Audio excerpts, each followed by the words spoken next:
ఏ కారణానికి మరణ సదృశమైనటువంటి వేదన పొందింది, ఏ కారణానికి చుట్టూ మగవాళ్ళు ఉన్నారని కూడా చూడకుండా వైకుంఠం క్యూ కాంప్లెక్స్లో వెళ్ళిపోతుంటే బిడ్డ ఏడిస్తే స్తన్యాన్ని బయటికి తీసి పాలిచ్చింది. అటువంటి తల్లి రుణం నువ్వు ఎలా తీర్చుకుంటావు? ఆ తల్లి నువ్వేదో చేస్తావని నీకు ఉపకారాలు చేసిందా? చిన్నతనంలో జ్వరం వస్తే తాను ఉపవాసాలు చేసింది. నువ్వు చదువుకోవలసి వస్తే నీ కోసం తను ప్రదక్షిణాలు చేసింది. నీకు ఏదైనా ఇబ్బంది కలిగితే నా ఆయుర్దాయం పోసుకొని నువ్వు బ్రతకరా అని ఆశీర్వదించింది. అంటే నీ కోసం తన ఆయుర్దాయాన్ని కూడా త్యాగం చేసేయడానికి సిద్ధపడింది. అటువంటి తల్లి నువ్వేదో ఇస్తావని పెంచి పెద్ద చేసిందా? అది ప్రేమ.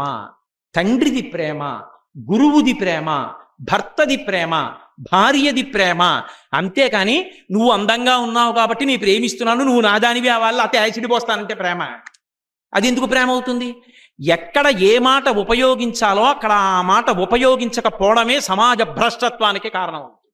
అది ప్రేమ కాదు, కామము. కామము అంటే కోర్కె. మీరు ఒక్కటే గుర్తుపెట్టుకోండి, కామము పొంగేట్టు చేస్తుంది, ప్రేమ వెనక్కెళ్ళేట్టు చేస్తుంది. ప్రేమ శాంతికి కారణము, కామము అగ్నిహోత్రానికి పొంగడానికి, అశాంతికి ఉడికిపోవడానికి కారణము. నాకిది దక్కి తీరాలి కామం కాదు, సంతోషంగా ఉండాలి ప్రేమ. ఈ రెండిటికి ఎంత తేడా ఉంది. అందుకే ప్రేమ ఎక్కడ ఉందో అది ఒక వస్తువులోకి ఇంకొక వస్తువు కలిసిపోతుంది. ఏకత్వం అంటారు. ఏకత్వం అంటే ఒకటైపోతుంది. పాలలో పంచదార వేశాను అనుకోండి, కాసేపు విడిగా ఉంటాయి, తర్వాత పాలు పంచదార ఒకటైపోతాయి. అలా కలిసిపోతుంది, ఏకత్వాన్ని పొందుతుంది భార్యాభర్తలు. ఏదో ఎప్పుడైనా ఓ మాట అనుకోవచ్చు, కానీ అయ్యో పిచ్చిది అన్నం తిందో లేదో, నేను పై ఊరు వెళ్ళానది పడుకుందో లేదో, నిద్ర పట్టిందో లేదో, దానికి భర్త మనసు వెంపర్లాడుతూనే ఉంటుంది. అంతేగాని పడుకుంటే పడుకునేది అతలేదు నాకే అంటాడా?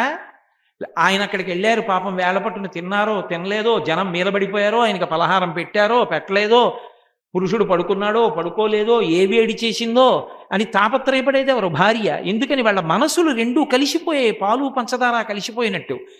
భక్తి యందు ఏమవుతుందంటే ప్రతిఫలం లేకుండా కలిసిపోయి శాంతికారకమవుతుంది. మహాత్ములు ఏదైనా ఇంట్లో అడుగు పెట్టారనుకోండి, భగవంతుడు పరమప్రసన్నుడవుతాడు, ఎంతో సంతోషిస్తాడు. నన్ను నమ్ముకున్నవాడు ఇంట్లోకి వచ్చాడు రాని. అటువంటి వాళ్ళు లోపలికి వచ్చినంత మాత్రం చేత అపవిత్రమైన వాతావరణము విరిగిపోతుంది.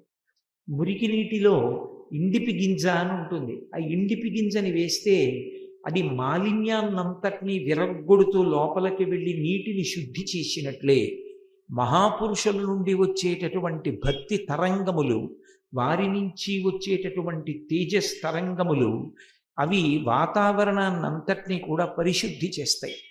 అలాగే ఇంట్లో పెళ్లి చేసినా ఉపనయనం చేసినా మనం ఆ ఇంట్లో ఉండవలసినటువంటి రీతిలో వాతావరణాన్ని ఉంచకుండా పాడు చేసుకుని అపవిత్రం చేసుకున్నటువంటి స్థితి ఉంటుంది.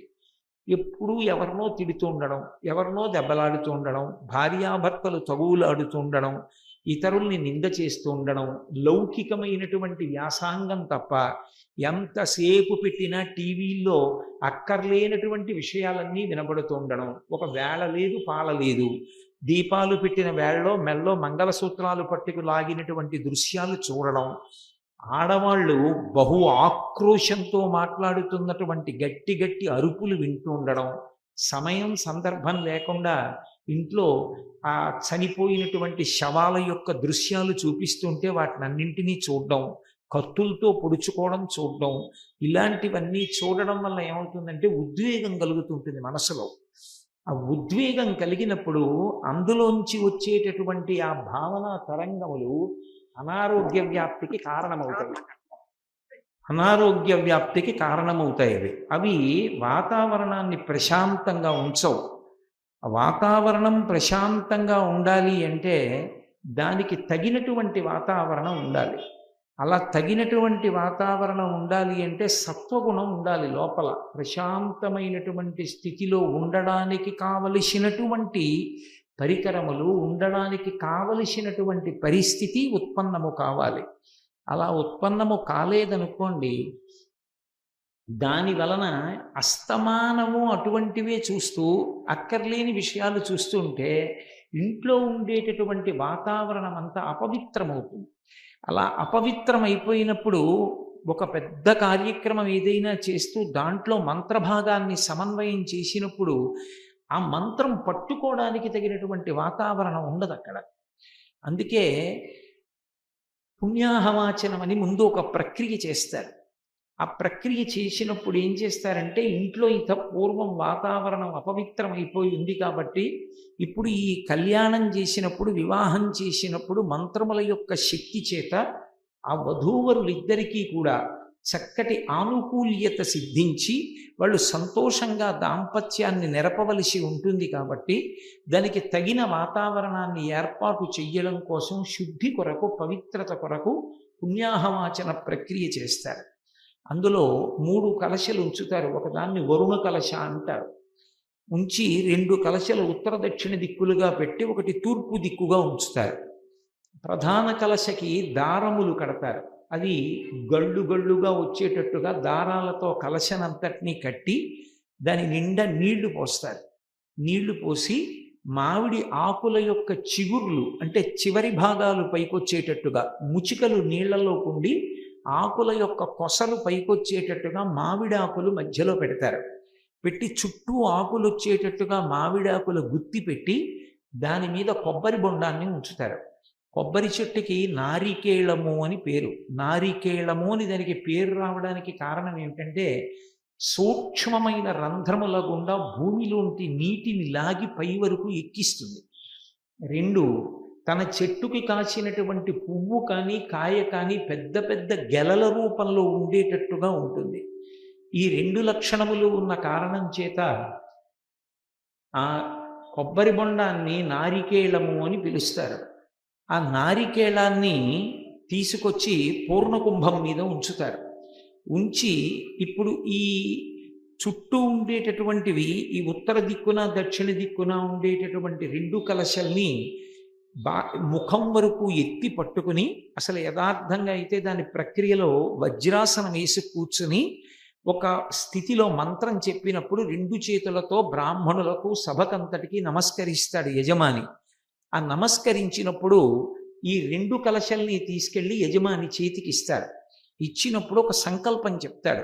ఆయన ఏమని చెప్తాడంటే, గృహ భూభాండ ఆత్మ దేహ ద్రవ్య స్థల పదార్థ వృద్ధ్యర్థం శుద్ధ్యర్థం అభివృద్ధ్యర్థం అభ్యుదయార్థం అనిష్ట నిరసనార్థం పుణ్యాహవాచన కర్మ ఆచరిష్యామి అంటాడు. నేను ఈ పుణ్యాహవాచన ప్రక్రియ దేని కొరకు చేస్తున్నాను అంటే, ఇక్కడ ఉన్నటువంటి ఈ ఇల్లు, దీని చుట్టుపక్కల ఉన్నటువంటి భూమి, ఇక్కడ ఉన్నటువంటి ద్రవ్యము, ఇక్కడ ఉన్నటువంటి పదార్థములు, ఇవన్నీ కూడా శాంతిని పొంది బాగా వృద్ధిలోకి వచ్చేటట్టుగా, ఇవి కర్మయందు ఉపయోగపడేటట్టుగా, వీటి యందు ఉన్నటువంటి దోషం పోవడానికి నేను ఈ పుణ్యాహవాచనం చేస్తున్నాను అంటాడు. ఈ పుణ్యాహవాచనం చేసేటప్పుడు 2 చేతులలోనూ ఉత్తర దక్షిణ దిక్కుల యందు ఉన్నటువంటి కలశలు ఉంచుతారు యజమానికి. ముఖం వరకు పైకెత్తి కింద పెట్టి 2 చేతులు ఇలా వేసి పైకెత్తి తీసి ఆ మామిడి కొమ్మల మించి తూర్పు కలశలోకి నీళ్లు పోస్తారు. పోస్తున్నప్పుడు కొన్ని కోరికలు కోరుతాడు యజమాని. తుష్టిరస్తు, పుష్టిరస్తు, వృద్ధిరస్తు, శాంతిరస్తు, వేద సమృద్ధిరస్తు, ధర్మ సమృద్ధిరస్తు, పుత్ర సమృద్ధిరస్తు, ధనధాన్య సమృద్ధిరస్తు, ఉత్తరోత్తరాభివృద్ధిరస్తు, అనిష్ట నిరసనమస్తు అని, నాకు ఇదిగో ఈ కర్మ చేసినప్పుడు తూర్పు కలశలో నీళ్లు పోసినటువంటి కారణం చేత ఆ నీటిని భగవంతుడు ఆవహిస్తాడు. తజ్జలాన్ అని భగవంతుడికి పేరు. నీటిని ఆశ్రయించి ఉంటాడు ఆయన. కాబట్టి ఇప్పుడు నేను పోసినటువంటి ఉదకధార తూర్పు కలశంలో పడింది. ఈ కలశలోని నీరు ఎక్కడెక్కడ చల్లానో అక్కడక్కడ శాంతిరస్తు, ఇంతకుముందు అపవిత్రమైన వాతావరణం ఉంటే విరిగిపోవాలి. తుష్టిరస్తు, పుష్టిరస్తు, శాంతిరస్తు, ధనధాన్య సమృద్ధిరస్తు, పుత్ర సమృద్ధిరస్తు, ఇంట్లో చక్కగా కొడుకులు పుట్టాలి, ధనధాన్యములు చేకూరాలి, ఉత్తరోత్తర అభివృద్ధి చెందాలి, వేదము నిలబడాలి, వేదము చెప్పినటువంటి క్రియ నేను ఆచరించగలిగినటువంటి వాణ్ణై ఉండాలి, శాంతి కలగాలి, అరిష్టములు అంటే జరగకూడనివి ఏ ఉన్నాయో అటువంటివి జరగకుండా ఉండుగాక అని ఇప్పుడు ఆ తూర్పు కలశలో పోసినటువంటి నీటిని మామిడి మండతో తీసి ఇంటి నిండా చల్లుకుంటారు. తన మీద చల్లుకుంటాడు, తన బిడ్డల మీద చల్లుతాడు. అంటే ఇప్పటి వరకు ఉన్నటువంటి అపవిత్రమైన వాతావరణము ఏది ఉందో ఆ వాతావరణం అంతా కూడా దాని వలన తొలగిపోతుంది. దాన్ని పూర్ణ కుంభము అంటారు. నీటిని పోసి పైన కొబ్బరి బొండాన్ని ఉంచిన కారణం చేత పూర్ణ కుంభం అంటారు. పూర్ణ కుంభం ఏదైనా దేవాలయానికి పెద్దలు వచ్చినప్పుడు వీధి గుమ్మం వరకు తీసుకెళ్ళి ఆ పూర్ణ కుంభం చేత్తో పట్టుకుని పురుష సూక్తాది మంత్రములతో పెద్దల్ని ఆహ్వానం పలికి లోపలికి తీసుకొస్తారు. పూర్ణకుంభం బయటికి వచ్చింది అంటే గుర్తేమిటంటే లోపల ఉన్నటువంటి పరమాత్మ అంతటి నా భక్తుడు వచ్చాడు, వాడు లోపలికి వచ్చే వరకు నేను ఆగలేను, అందుకని నేనే వెళ్ళి వాడికి స్వాగతం పలుకుతానని ఆయనే బయలుదేరి వచ్చినట్టు. అందుకే పూర్ణకుంభం ఎవరికి పెట్టాలి అంటే అసలు ఆ పూర్ణకుంభం గురించి తెలిసిన వాళ్ళకి పెట్టాలి తప్ప ప్రతివాడికి పూర్ణకుంభం ఇవ్వకూడదు. పూర్ణకుంభం పట్టుకొస్తే చెప్పులు ఇప్పి పూర్ణకుంభాన్ని 2 చేతులతో ముట్టుకోవాలి.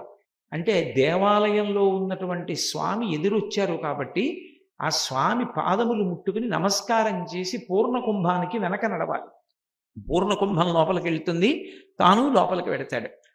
కాబట్టి మనం పరమమంగళప్రదంగా భావించేటటువంటి పదార్థములలో ఒకటి పూర్ణకుంభం. అందుకే ఆ పూర్ణకుంభాన్ని శుభసూచనగా వేస్తూ ఉంటారు. మనకి కొన్ని మంగళప్రదమైన గుర్తులున్నాయి శాస్త్రంలో. అవి ఎప్పుడైనా ఎక్కడైనా కనపడ్డాయి అంటే, అటువంటి గుర్తు వేసి ఉంది అంటే అది ఉత్తినే పోదు, మంగళాల్ని తీసుకొస్తుంది. అలా తీసుకురాగలిగినటువంటి వాటిలో ఒకటి పూర్ణకుంభం. పూర్ణకుంభం యొక్క ముద్ర ఉన్నంత మాత్రం చేత శోభస్కరం అవుతుంది. అలాగే రెండవది స్వస్తిక్ మార్క్, స్వస్తిక్ గుర్తు వేస్తూ ఉంటారు.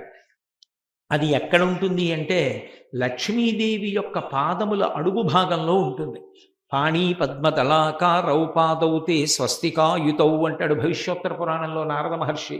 నీ పాదములలో స్వస్తిక్ ముద్రలు ఉన్నాయమ్మా, నువ్వు సాక్షాత్తు శ్రీ మహాలక్ష్మివి అంటాడు. అందుకే పెళ్లి చేసినప్పుడు పెళ్లి కూతురికి పెళ్లి కొడుక్కి మధ్యన పట్టినటువంటి తెర మీద ఇంకా ఏవీ వ్రాయకూడదు, ఒక్క స్వస్తిక్ గుర్తు ఒక్కటే వెయ్యాలి. స్వస్తిక్ గుర్తు అంత మంగళప్రదం. ఎప్పుడైనా ఏదైనా ఒక ప్రాంగణంలో భగవత్ శక్తి నిండి నిబిడీకృతం అవ్వాలి అంటే, అది పరమమంగళప్రదంగా దాన్ని అలంకారం చెయ్యాలి అంటే పూర్ణకుంభం యొక్క ముద్ర, స్వస్తిక్ యొక్క ముద్ర, ఇటువంటివి పరమ పవిత్రమైనటువంటి వస్తువులు కొన్ని లోకంలో ఉన్నాయి. అటువంటి వాటికి సంబంధించినటువంటి ముద్రలే వేయవలసి ఉంటుంది. పూర్ణకుంభం అంత గొప్పది. పూర్ణకుంభాన్ని దేనికి వాడతాము అంటే ఇంట్లో ఉన్నటువంటి అపవిత్రమైనటువంటి వాతావరణాన్ని పోగొట్టి తనని పట్టి ఉన్నటువంటి అపవిత్రతని పోగొట్టుకుని తన ఇంట్లో ఉన్నవారికి ఉన్నటువంటి అపవిత్రతని పోగొట్టి ముందు ఇంటికి పరిశుద్ధి కల్పించి అక్కడ ఉచ్చాటన చేయబడినటువంటి మంత్రముల వలన దేవతల యొక్క అనుగ్రహము ఆ వాతావరణమునందు ప్రవేశించడానికి కావలసినటువంటి ఆనుకూల్యతని సిద్ధింపచేయుట కొరకు పూర్ణకుంభాన్ని ఏర్పాటు చేస్తారు. అటువంటి పూర్ణకుంభం ఇంట్లో పెట్టుకుని ఇంట్లో నీళ్లు చల్లుకుంటున్నావు, నీ బిడ్డల మీద చల్లుతున్నావు, నీ మీద చల్లుకుంటున్నావు, వృద్ధిలోకి రావాలని కోరుకుంటున్నావు. ఆ పూర్ణకుంభం మంచిదే, ఏ పెళ్లి చేసే ముందో చేస్తావు. ఆ పూర్ణకుంభం కాదు, అసలు నువ్వే పూర్ణకుంభం అయిపోవాలి. అసలు ఆ పూర్ణకుంభం ఎలా అవ్వాలో శంకరాచార్యుల వారు చెప్తున్నారు. ఈ శ్లోకాన్ని జాగ్రత్తగా పట్టుకోగలిగితే అసలు సాధన యందు ఇది ఒక పెద్ద విశేషమైన మలుపు తిప్పుతుంది. ఓ ఇలా బ్రతకాలన్నమాట అని అర్థమవుతుంది. ఆయన అంటున్నారు, భక్తో భక్తి గుణాభృతే ముదమృతా పూర్ణే ప్రసన్నే మనఃకుంభే సాంబతవాంగ్రి పల్లవయుగం సంస్థాప్య సంవిత్ఫలం అన్నారు. ఇప్పుట మొట్టమొదట పూర్ణకుంభం తయారు చేయాలంటే ఒక కలశ పాత్ర ఉండాలి. ఆ కలశకి ముందు దారాలు చుట్టాలి. నీళ్లు పోసేశాక దారాలు చుట్టడం కుదరదు, ఒలిగిపోతాయి. ముందు పాత్ర పట్టుకుని దాన్ని ఉంచి దారాలు చుడతారు. గళ్ళు గళ్ళుగా వచ్చేట్టుగా చుట్టాలి కొత్త దారం. ఆయన అంటున్నారు, ఇక్కడే ఉంది ఒక కలశ. ఆ కలశని దారాలకు చుట్టూ. ఏమిటా కలశ? మనస్సే కలశం. ఇక్కడ ఉన్నటువంటి నా మనస్సు అనబడేటటువంటి కలశానికి దారాలు చుట్టాలి. ఏమిటా దారాలు? భక్తో భక్తి గుణావృతే. దానికి చుట్టవలసినటువంటి దారాలు భక్తి అనబడేటటువంటి దారాల్ని చుట్టాలి. భక్తి అన్న మాటకు అర్థం, చాలామంది ఏమనుకుంటారంటే భక్తి అంటే పొద్దున్న లేచి దీపం పెట్టడం, ఏదో కాసిన తులసి దళాలో మారేడు దళాలో పువ్వులో తీసుకొచ్చి భగవంతునికి సమర్పించడం, నీరాజన మంత్ర పుష్పాలు చెప్పడం, ఇదంతా భక్తి అనుకుంటారు. నేను తప్పని కానీ అలా చెయ్యవద్దని కానీ నేను సిద్ధాంతీకరించట్లేదు. కానీ అసలు భక్తి అన్న మాటకి అర్థం ఏమిటంటే నిషిద్ధ కర్మ యొక్క భంజనము, విహిత కర్మాచరణమునందు అనురక్తి. ఈ రెండు ఎవరి యందు ఉంటాయో వాడు భక్తి తత్పరుడు అని పిలుస్తుంది శాస్త్రం. తప్ప పూజామందిరంలో నేను 4 గంటలు కూర్చుంటానండి అంటే ఆ ఒక్క కారణానికి భక్తుడు అని చెప్పడం సాధ్యం కాదు. ఎందుచేతంటే రావణాసురుడు కూడా చాలా పెద్ద పూజ చేస్తాడు. నియుజ్యమానాస్సు గజాస్సు హస్తా సఖేశ్చరాత్పల్లపత్రహస్తా బభూవ దేవీ చ కృతాసు హస్తా లక్ష్మీస్తథా పద్మిని పద్మహస్తా అన్నారు వాల్మీకి మహర్షి. లక్ష్మీదేవిని 2 ఏనుగులు బంగారు పాత్రలతో పద్మ కింజిల్కములు వర్షం చేసి అభిషేకం చేస్తున్నట్లుగా ఉన్నటువంటి మూర్తికి పుష్పక విమానంలో పూజ చేస్తాడు. అంత పూజ చేస్తాడు లక్ష్మీదేవికి. ఎక్కడుంటుంది లక్ష్మి? ఆ విగ్రహంలో కాదు. గృహలక్ష్మి గృహే గృహే. ఎక్కడుంటుంది లక్ష్మీదేవి అంటే ఇదిగో వీళ్ళందరూ లక్ష్మీదేవి యొక్క ముఖాలే. నా భార్య ముఖం కూడా లక్ష్మీ స్వరూపమే. అందరూ సువాసినుల యొక్క ముఖములు లక్ష్మీ రూపములే. కాబట్టి లక్ష్మీదేవిని ఎక్కడ చూడాలి? నేను నా ఇంటి తలుపు తీసి బయటికి వస్తే అలా మేడ మీద నిలబడితే ఎదురుగుండా విడుతున్నటువంటి సువాసినులు ఎవరు కనపడతారో వాళ్ళందరూ లక్ష్మీ స్వరూపాలే. నేను వాళ్ళ పాదాల వంక చూసి మనసులో ఒక్క నమస్కారం చేశాను అనుకోండి, ఆ నమస్కారాలు లక్ష్మీదేవికి అందుతాయి. అంతేకాని పూజామందిరంలో కూర్చుని పూజ చేసి బయటికి వచ్చి కనపడినటువంటి ప్రతి ఇల్లాల్లో ఆడతనం చూసి వికిలి బుద్ధితో ప్రవర్తించాను అనుకోండి, అప్పుడు ఆ లక్ష్మీ పూజ ఎందుకు పనికొస్తుంది? పనికిరాదది. భక్తో భక్తి గుణావృతే అన్న మాటకు అర్థం ఏమిటంటే నువ్వు ఎంత పూజ చేశావు అన్నదాన్ని బట్టి భక్తుడని పిలవరు. పూజ చేయవలసిందే, మంచిదే, తప్పకుండా చెయ్యాలి.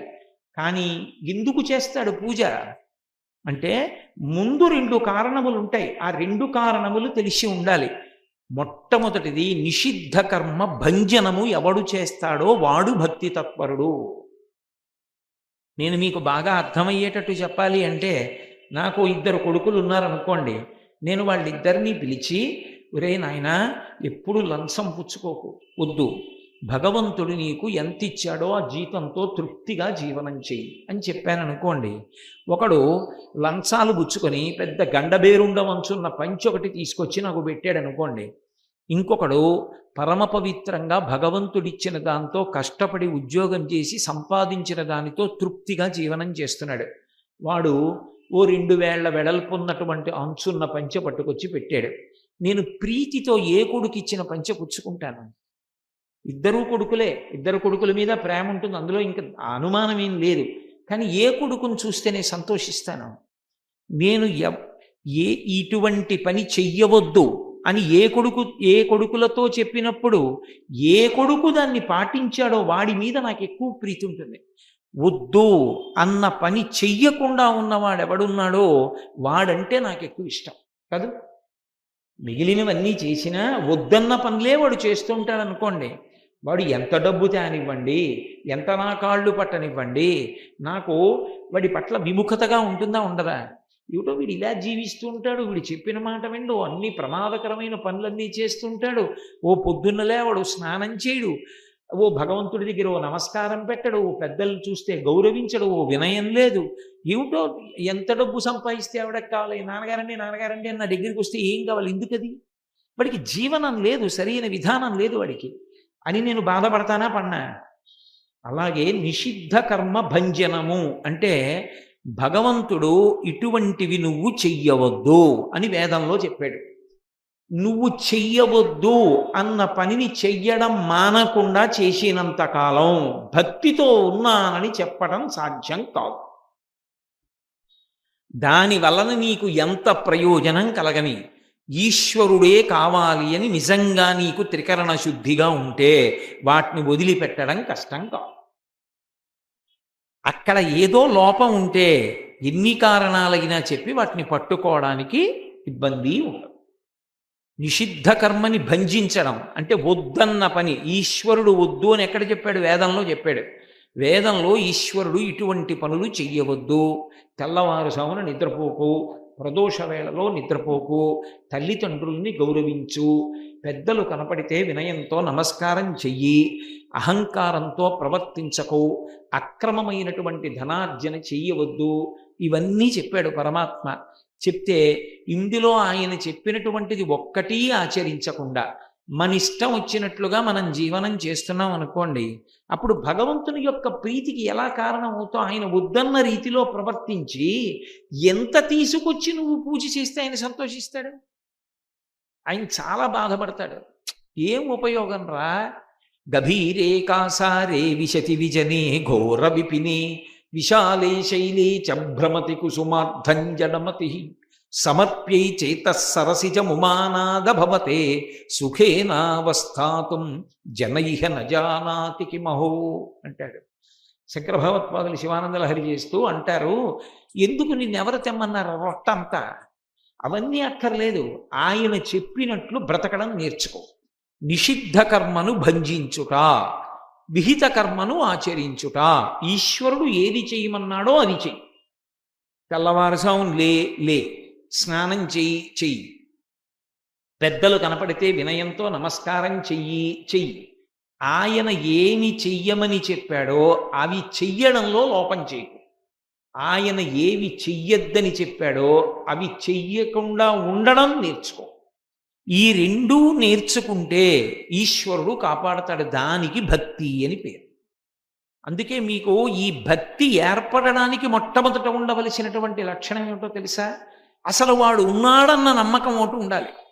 ఆ నమ్మకం ఎలా ఉంటుందంటే ఉండి ఉండకుండా ఉంటుంది. చాలా చోట్ల ఎలా ఉంటుందంటే అది ఖచ్చితంగా ఉంది అని చెప్పడం కష్టం.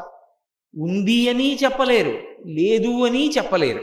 రెండిటికి మధ్యలో సతమతం అవుతూ ఉంటాడు. ఉన్నాడంటాడు, పూజామందిరంలో పూజలు చేస్తాడు. ఉన్నాడంటాడు, చెయ్యకూడని పనులన్నీ చేస్తూ ఉంటాడు. మరి ఉన్నాడన్నది నిజమైతే వద్దన్నది ఎందుకు చేస్తావు? ఉన్నాడన్నది నమ్ముతున్నావు అను, పూర్తిగా నమ్ముదాం అంటే మరి పూజలు చేస్తున్నావు. ఉన్నాడని నమ్ముతున్నావా? ఉన్నాడని నమ్మినా నీ అంత నువ్వు నీ ఇష్టం వచ్చినట్లు ప్రవర్తిస్తున్నావా? ఇది నిర్ధారణ కావాలి అంటే అసలు వాడు ఉన్నాడు అన్న విషయంలో పరిపూర్ణమైన విశ్వాసం ఏర్పడాలి. వాడు ఉన్నాడన్న విషయంలో పరిపూర్ణమైన విశ్వాసం ఎందుకు ఏర్పడుతుంది? ఇప్పుడు మా అమ్మగారి పట్ల నేను భక్తితో ఉండాలి. మా అమ్మగారు నా ఎదురుగుండా కనపడుతున్నారు, ఆవిడ చేసిన ఉపకారాలు నాకు తెలుసు, భక్తితో ఉంటాను. మా నాన్నగారి మీద గౌరవంతో ఉండాలి, మా నాన్నగారు ఎదురుగుండా కనపడతారు, అందుకని నేను గౌరవంతో ఉంటాను. మా అన్న పట్ల గౌరవంతో ఉంటాను. మా గురువు గారి పేరు చెప్తే నేల మీద పడిపోతాను, ఎందుకంటే వాళ్ళు చేసిన ఉపకారాలు తెలుసు. భగవంతుడి పట్ల భక్తితో ఉండు. ఎందుకు ఉండాలి? అసలు ఆయన ఏడు ఎక్కడ చూసావు నువ్వు? ఆయన ఉన్నాడని నమ్మకం ఎలా? ఆయన ఉన్నాడని నమ్మగలిగితే అప్పుడు వాడు చెప్పినట్టు వింటాం మనం. వాడు ఉన్నాడన్న నమ్మకం దేనివల్ల కలగాలి? కలిగితే భక్తి అంటారు. అప్పుడు కదా వద్దన్న పని చేయడం. ఏమండే ఇక్కడ ఎవరూ చూసేవాళ్ళు లేరు కదా అని చెప్పి ఫోన్లో నా ఇష్టం వచ్చినంతసేపు మాట్లాడతాను. ఎవరికి తెలుస్తుందండి ఎంతసేపు మాట్లాడానో? బిల్లు ఎవరేస్తారంటే ఎదురుగుండా ఉండక్కర్లేదు. నువ్వు ఫోను మాట్లాడుతున్నప్పుడు ఎవరితో మాట్లాడావో, ఎంతసేపు మాట్లాడావో కనిపెట్టగలిగినటువంటి కంప్యూటర్లు ఉన్నాయి అక్కడ. అవి కనిపెట్టి బిల్లు పంపించేస్తాయా? పంపించవా? అలాగే భగవంతుడు కూడా నీ పక్కన శంఖచక్రాలు గదాపద్మం పట్టుకుని లేకపోతే త్రిశూలం పట్టుకుని నీ పక్కన నించోక్కర్లేదు. ఆయన చూస్తూ ఉంటాడు. ఉన్నాడని నమ్మకం ఎలా? అక్కడంటే టెలిఫోన్ బిల్లు వచ్చింది, ఇక్కడంటే ఎలా నమ్మకం? అంటే నమ్మడానికి మనకి లోకంలో ఒక ఆధారాన్ని బట్టి నమ్ముతాం. ఏమిటి ఆధారం?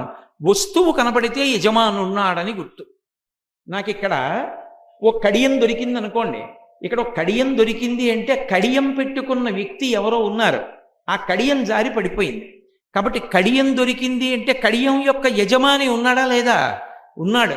నేను అలా వెళ్ళిపోతుంటే పెద్దాపురంలో ఓ పెద్ద భవంతి కనపడింది అనుకోండి, బయట ఎవ్వరు మనుష్యులు లేరు, లోపలికి వెళ్ళే అవకాశం లేదు, పెద్ద పెద్ద గోడలు.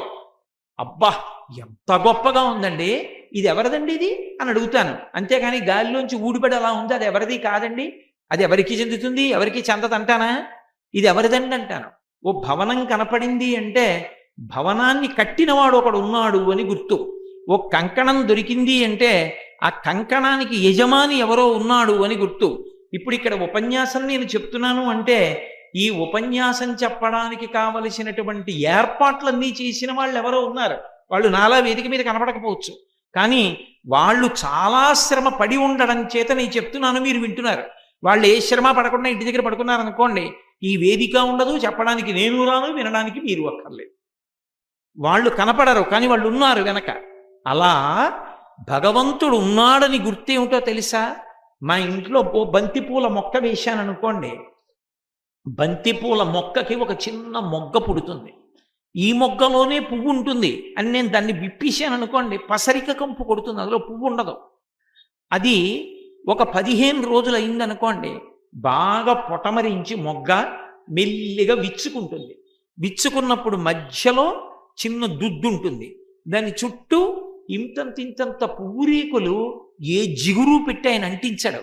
ఎంత అందంగా పేరుస్తాడంటే పువ్వంత రేకులు అంత అందంగా పేరుస్తాడు. పేర్చి అందులోంచి ఒక గొప్ప సువాసన గుబాళించేటట్టుగా చేస్తాడు. పోనీ ఏ సెంట్ అన్నా దాని మీద చల్లాడా? ఏ పరిమళ ద్రవ్యాలు చల్లడు. చల్లకుండా ఒక్కొక్క పువ్వులోంచి ఒక్కొక్క సువాసన వచ్చేటట్టు చేశాడు. నిన్నటి మొగ్గ, ఇవాళ పువ్వు, ఇవాళ పువ్వులోంచి పరిమళం, ఇవాల్టి పువ్వు రేపటి పిండే, పిండే కాయ, కాయ పండు. ఎవరు చేస్తున్నారు? వసంతకాలం వచ్చేటప్పటికి కోయిల్ని పాడమని ఎవరు చెప్తున్నారు? వసంతకాలం దాటి గ్రీష్మ ఋతువు వస్తే ఇంకా మళ్ళీ వసంతం వరకు పాడొద్దని కోయిల్ని ఎవరు శాసిస్తున్నారు? వసంత ఋతువులోనే మామిడి చెట్లు కాయలు కాయాలని ఎవరు వెళ్ళి చెప్తున్నారు? వర్షం పడేటప్పటికి నెమలిని నాట్యం చేయమని ఎవరు చెప్తున్నారు లోకంలో? ఇక్కడ పెద్దాపురంలో పోలీస్ మీట్ అయింది. నా దగ్గరికి ఒక పోలీస్ అధికారి వచ్చారు. వచ్చి నాకు ఆయన భగవంతుడు ఉన్నాడు అనడానికి, గురువుగారు నేను చదువుకున్న చదువు, నేను చేస్తున్న ఉద్యోగమే సాక్ష్యం అన్నాడు. నేను తెల్లబోయి అది ఎలా అన్నాను అంటే ఆయన అన్నాడు, నేను వేలిముద్రల నిపుణుణ్ణి గురువుగారు. అమ్మ కడుపులో ఉండగా 4వ నెలలో వేలిముద్రలు ప్రారంభమవుతాయి. ప్రారంభమైన వేలిముద్రలో 6వ నెల వచ్చిన తరువాత బాగా ముద్రలన్నీ గట్టిగా ఆ వేళ్ల చివర ఏర్పడతాయి. అమ్మ కడుపులో 6వ నెలలో ఏర్పడినటువంటి వేలిముద్రలు మళ్ళీ ఎప్పుడు పోతాయంటే శవమైపోయిన తర్వాత కూడా పోవు. డీకంపోజిషన్ అంటాం. డీకంపోజిషన్ అంటే ఆ శరీరం ఇంకా చివికిపోయి బ్రహ్మాండంలో కలిసిపోవడానికి సిద్ధపడిపోతుంది, ఉబ్బిపోయి పగిలిపోవడానికి. అలా వికారమును చెందిపోయిన తర్వాత అప్పుడు మాత్రమే వేలిముద్రలు మారతాయి. అప్పటి వరకు వేలిముద్రలు మారవు. ఒక్క వేలిముద్ర ఇలా పెడితే ఆ వేలిముద్ర ఎవరిదో తెలిసిపోతుంది. ఒక్క అన్ని వేలిముద్రలు కలిపి 4 రకాలుగానే ఉంటాయి. కానీ ఇన్ని కోట్ల మందిలో ఒకరి వేలికున్నటువంటి ముద్రలా ఇంకొక వేలికున్నటువంటి ముద్ర ఉండదు. ఎవరి వేలిముద్ర వాళ్ళది. ఉండేవి 4 రకాల వేలిముద్రలే. మనం శంఖం చక్రం అంటూ ఉంటాం, అవి 4 రకాలే. కానీ ఇన్ని కోట్ల మందిలో ఒకడు బొటనవేలితో ముద్ర వేస్తే వాడి ముద్రలా ఏ ఒక్కడి వేలి ముద్ర ఉండదు. ఇంత చిన్న వేలు మీద గీతలు గీసినప్పుడు ఇన్ని కోట్ల మంది గీతలలో ఎవరికి గీసిన గీతలా ఇంకోటి గీతలు గీయకుండా గీయగలిగిన మహాశిల్పి ఒకడు ఉన్నాడు. వాడు లేకపోతే గీతలు ఎక్కడి నుంచి వచ్చాయి? వాడు ఉన్నాడనడానికి నువ్వు ఎక్కడికో వెళ్ళక్కర్లేదు, నీ వేళ్ళు చాలు, వేలి మీద గీతలు చాలు. నేను ఎన్నో కాగితాల మీద ఎన్నో వ్రాతలు వ్రాశాను. అవన్నీ నీళ్లు పడితే చివికిపోయాయి, తడిసిపోయి అక్షరాలన్నీ కూడా ఇక కనపడకుండా పోయాయి. కానీ పుట్టినప్పటి నుంచి చెయ్యి కడుగుతూనే ఉన్నాను. ఏది ఒక్క గీత కడగబడిందా, పోయిందా? ఏ సాధనంతో ఇంత గొప్పగా గీతలు గీశాడాయన అంటే గీతలు గీసిన వాడు ఒకడు ఉన్నాడా? వేళ్ల మీద ఇన్ని కోట్ల మంది వేలిముద్రలు ఒకడికి ఉన్నట్టు రెండవ వాడికి లేకుండా సృష్టించిన వాడు ఒకడు ఉన్నాడా? వాడెక్కడున్నాడు అన్న తాపత్రయం లోపల కలిగితే చూడాలని పరిగెడితే వాడు గుళ్ళో కూర్చుని ఉన్నాడు. గులి తిరిగిన దొంగ గూ గూ గూ వాడు గుడిలోనే దాగేనే గూ గూ గూ అన్నారు. ఎందుకంటే గుడికి వెనక ఏమీ ద్వారం ఉండదు. ఇహ దొంగ అంటే మనకి తెలియకుండా చేసేవాడు. ఇన్ని చేసేటటువంటి పరమాత్మని చూడాలని తాపత్రయపడి పరిగెడితే వాడు దేవాలయంలో దొరికాడు దొంగ. ఎందుకని మనకి తెలియకుండా ఇన్ని చేసేసి గుళ్ళో కూర్చున్నాడు. వాడు అక్కడ మాత్రం ఎందుకు దొరికిపోయాడు? పారిపోవడానికి వెనక గోడకి ద్వారం లేనందుకు ఇక్కడ కనపడ్డాడు. దొంగ అంటే దొంగాడని కాదు. నమ చౌరాయచ శిష్ప్యాయచ భీమ్యాయచ నమస్తస్కరాయచ అని రుద్రాధ్యాయం. ఈశ్వరుణ్ణి దొంగ అని పిలిచింది. దొంగ అంటే మనకి తెలియకుండా చేయువాడు. నా గుండె కొట్టుకునేటట్టుగా చేసి ప్రతిరోజు నా దగ్గరికి వచ్చి, ఒరే కోటేశ్వరరావు నీ గుండె కొట్టుకునేటట్టు నేనేరా చేసింది అని ఏమైనా చెప్తున్నాడు ఏంటి? చిన్న ఉపకారం ఎవడైనా చేశాడు అనుకోండి, 1000 మాటలు వచ్చి ఉపకారం, మీకు అప్పుడు ఆ ఉపకారం చేశాను కదండి, ఆ ఉపకారం చేశాను కదండి అంటాడు. ఈశ్వరుడు తిన్న అన్నం జీర్ణం చేస్తున్నాడు. రక్తాన్ని అరికాలు దగ్గర నుంచి మెదడు వరకు ఒకే వేగంతో కదుపుతున్నాడు. ఊపిరిని ఒకే వేగంతో తీయిస్తున్నాడు. గుండె ఒకే వేగంతో కొట్టుకునేటట్టు చేస్తున్నాడు. భగవంతుడు ఉన్నాడు అని నమ్మడానికి ఎక్కడికో వెళ్ళి ఏవో పుస్తకాలు చదవక్కర్లేదు. ప్రహ్లాదుడు అంటాడు భాగవతంలో, పానీయంబులు త్రాగుచున్ పొడుచుచున్ భాషించుచున్ హాసలీలా నిద్రాదులు చేయుచున్ తిరుగుచున్ లక్షించుచున్ సంతత శ్రీనారాయణ పాద పద్మజుగళీ చింతామృతాస్వాద సంధానుండై మరచంచురారిసుతుడే తద్విశ్వమున్భువరా అన్నాడు. భగవంతుడు ఎక్కడ లేడు కనుక, భగవంతుడు ఉన్నాడని కొత్తగా నమ్మడానికి, ఆయన ఉన్నాడనడానికే సమస్తమైన ఆధారములు ఉన్నాయి. మీకు నేను ఒక్క ఉదాహరణ చెప్తా. ఒక చోట ఒక కవి రాసిన మాట చదివి నేను తెల్లబోయాను. ఆయన అన్నాడు, ఎక్కడైనా 2 కన్నాలు ఉన్నాయనుకోండి, నీళ్లు పోస్తే ఆ కన్నాల్లోంచి నీళ్లు లోపలికి వెళ్ళిపోతాయి. భూమిలో 2 కన్నాలు ఉన్నాయనుకోండి, చెంబుతో నీళ్లు పోసాననుకోండి, ఆ కన్నంలోకి నీళ్లు ఎడతాయి. ఇక్కడ 2 కన్నాలు ఉన్నాయి. ఈ 2 కన్నాల్లోంచే గాలి లోపలికి వెళ్ళాలి. గాలి వెళ్ళాలి అంటే గాలి వెడుతున్న మార్గంలో నీరు వెళ్ళింది అనుకోండి, పొలమారుతుంది, దగ్గొచ్చేస్తుంది. నీరు గాలి 2 ఆ కన్నంలోకి వెళ్ళవు. పైగా నీళ్లు ఎక్కువ వెళ్ళాయి అనుకోండి, ఇబ్బంది వచ్చి పడిశం పట్టేస్తుంది. భగవంతుడు ఇక్కడ 2 కన్నాలు పెట్టి ఊపిరి తీసుకోమని వదిలేయలేదు. అరే పాపం వీడిని ఇలా వదిలేస్తే రోజు తలస్నానం చెయ్యాలన్నాను పురుషుడు, వాడు తలస్నానం చేసినప్పుడు ఆ నీళ్ళన్నీ కన్నాల్లోకి పోతే వాడు ఇబ్బంది పడిపోడు. అందుకని దీని మీద ముక్కు అని ఓ చిన్న ఎముక పెట్టి చక్కగా మాంసంతో ఓ కుహరం కట్టి దానికి 2 కన్నాలు పెట్టి దాని లోపల శరీరంలోకి వెళ్ళే కన్నాలు దాచి గాలి ఒకటే వెళ్ళేటట్టు తలమించి నీళ్లు పోసుకున్నప్పుడు అది ఇలా జారిపోయి ఆ కన్నాల్లోకి నీళ్లు వెళ్లకుండా అంత జాగ్రత్తగా ఉంచి, వీడు ఊపిరి పీల్చినప్పుడు దుమ్ము వెళ్ళిపోతుందేమోనని ఆ దుమ్ముని ఆపడానికి లోపల మళ్ళీ వెంట్రుకలు సృష్టించి ఆ దుమ్ముని ఆపడానికి ఏర్పాటు చేసి లోపల తడిగా ఉండేటట్టుగా ఉంచి, లోపలికి వెడుతున్న దుమ్ము తడికి అంటుకుని అక్కడే ఆగిపోయేటట్టు, ఊపిరితిత్తుల దగ్గరికి వెళ్లకుండా ఉండేటట్టు, పొద్దున్నే అది అట్ట కడితే తీసేసుకుని కడుక్కునేటట్టు, అది వేలుతో తీసేసినా సరే నిప్పి లేకుండా ఉండేటట్టు అంత అద్భుతమైన ప్రక్రియ చేశాడు. పోనీ అదేదో అసహ్యంగా పెట్టాడా? ఒక్క ముక్కు తయారు చేయడానికి ఒకడి ముక్కులా ఇంకోడి ముక్కు ఉండదు. ఆ ముక్కు మీద కవిత్వం చెప్పి నంది తిమ్మనగారు ముక్కు తిమ్మనగారు అయ్యారు కదా.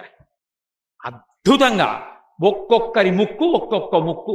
ఒకటిది గరుడ ముక్కు, ఒకటిది సొట్ట ముక్కు, ఒకటిది సోది ముక్కు, సరే రకరకాల ముక్కులు. కాబట్టి ఈశ్వరుడు యొక్క నిర్మాణ ప్రక్రియలో కేవలం నిర్మించడం కాదు, దయ ఉంటుంది. అరే వీడు జాగ్రత్తగా ఉండాలని అంత దయతో ముక్కు ఏర్పాటు చేశాడు. ఏవి అత్యంత అవసరములో వాటిని 2 పెట్టాడు. గభాల్లో ఒకటి పాడైన 2వ దాంతో వీడు బతుకుతాడని. కన్నులు చాలా అవసరం, 2 ఇచ్చాడు. ఏ కారణానికైనా ఓ కంటికి ఇబ్బంది వస్తే 2వ కంటితో చూస్తూ బ్రతుకుతాడు. అప్పుడు 2వ కన్ను పుంజుకుంటుంది. ఈలోగా ఎన్నో విషయాలు లోకంలో విని మారాలి, వినాలి కాబట్టి 2 చెవులు ఇచ్చాడు. ఏది అక్కర్లేదో, ఏది అతిగా ఉపయోగించకూడదో అదొక్కటే ఇచ్చాడు నోరు. ఒక్క నోరు ఉంటేనే అక్కర్లేనివన్నీ తినేసి అక్కర్లేనివన్నీ మాట్లాడి ఇన్ని గొడవలు చేస్తున్నాడు. 2 నోళ్ళు ఎందుకని ఒక్క నోరే పెట్టాడు. ఈశ్వరుని యొక్క నిర్మాణ ప్రక్రియ యందు కేవలము ఆ నిర్మాణ శక్తి కాదు, అందులో అపూర్వమైనటువంటి దయ కూడా ఉంది. భగవంతుని యొక్క ఉనికి, వాడు ఉన్నాడు అని నమ్మడానికి ఇంతకన్నా సాక్ష్యాలు నీకేం కావాలి? ముందు వాడు ఉన్నాడన్న నమ్మకం ఒకటి ఉంటే వాడు చెప్పినది చేయుట అన్నది ఉంటుంది. వాడు ఉన్నాడో లేదో మనకేం తెలుసండి? ఆయన అంటాడంతే. అలాగా మనం ఏం చేస్తే మాత్రం ఏమైంది, చచ్చిపోయిన తర్వాత ఏమైందో తెలిసి వచ్చిందా? ఇక్కడ ఉండగా సుఖపడితే సరిపోయే అని సుఖపడ్డం మొదలుపెట్టాడు. ఎన్నాళ్ళు పడతావు? మహా అయితే కలియుగంలో 100 ఏళ్ళు. 100 ఏళ్ళు ఎంతలో తిరుగుతాయి? అయిపోయిన తర్వాత పడిపోతుందా శరీరం? జీవుడు వెళ్ళి నిలబడతాడా ఈశ్వరుడు ముందు? అప్పుడు కొన్ని కోట్ల జన్మలు పోరా నువ్వు నీచమైన ఉపాధిలో కంటే. అప్పుడు తెలిసి వస్తుంది మనుష్య ఉపాధి యొక్క గొప్పతనం ఏమిటో. వాడు ఉన్నాడు అని నమ్మడం మొదలుపెట్టాడు అనుకోండి, ఈ లోకంలో ఎవ్వడూ కూడా అమానుషముగా ప్రవర్తించడు. అనాదిగా భారతదేశం శాంతికి నిలయమై పరోపకారం చెయ్యడానికి కారణం ఏమిటి అంటే, ఏదో రకరకాలైన సిద్ధాంతాల వల్ల ఏదో పక్కవాడికి ఉపకారాలు చేయడం అనేటటువంటిది చేసి తీరాలని చేసినటువంటి ఏవో చట్టాల వల్ల కాదు. దేనివల్ల భారతదేశంలో శాంతి నిలబడింది, దేనివల్ల భారతదేశంలో పక్కవాడికి ఉపకారం చేయడం వచ్చింది అంటే భక్తి అన్న కారణం చేత.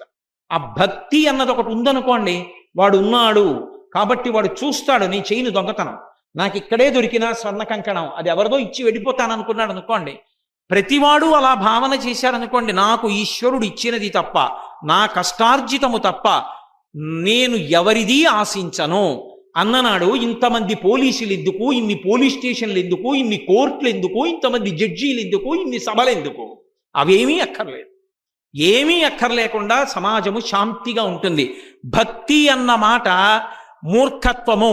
భక్తి అక్కర్లేదు. భక్తిని పక్కన పెట్టి శాంతిగా బతకండి. ఏ కారణానికి బతుకుతారు? ఎందుకు శాంతిగా ఉంటారు? ఎన్నాళ్ళు మీ పక్కన ఒకటి నిలబడి కర్ర చూపిస్తే శాంతిగా ఉంటుంది సమాజం? భక్తి చేత మాత్రమే శాంతి సాధింపబడుతుంది. అందుకే అసలు వాడు ఉన్నాడన్న నమ్మకం ఉన్ననాడు చెయ్యకూడని పని చెయ్యడు, చెయ్యవలసిన పని మానడు.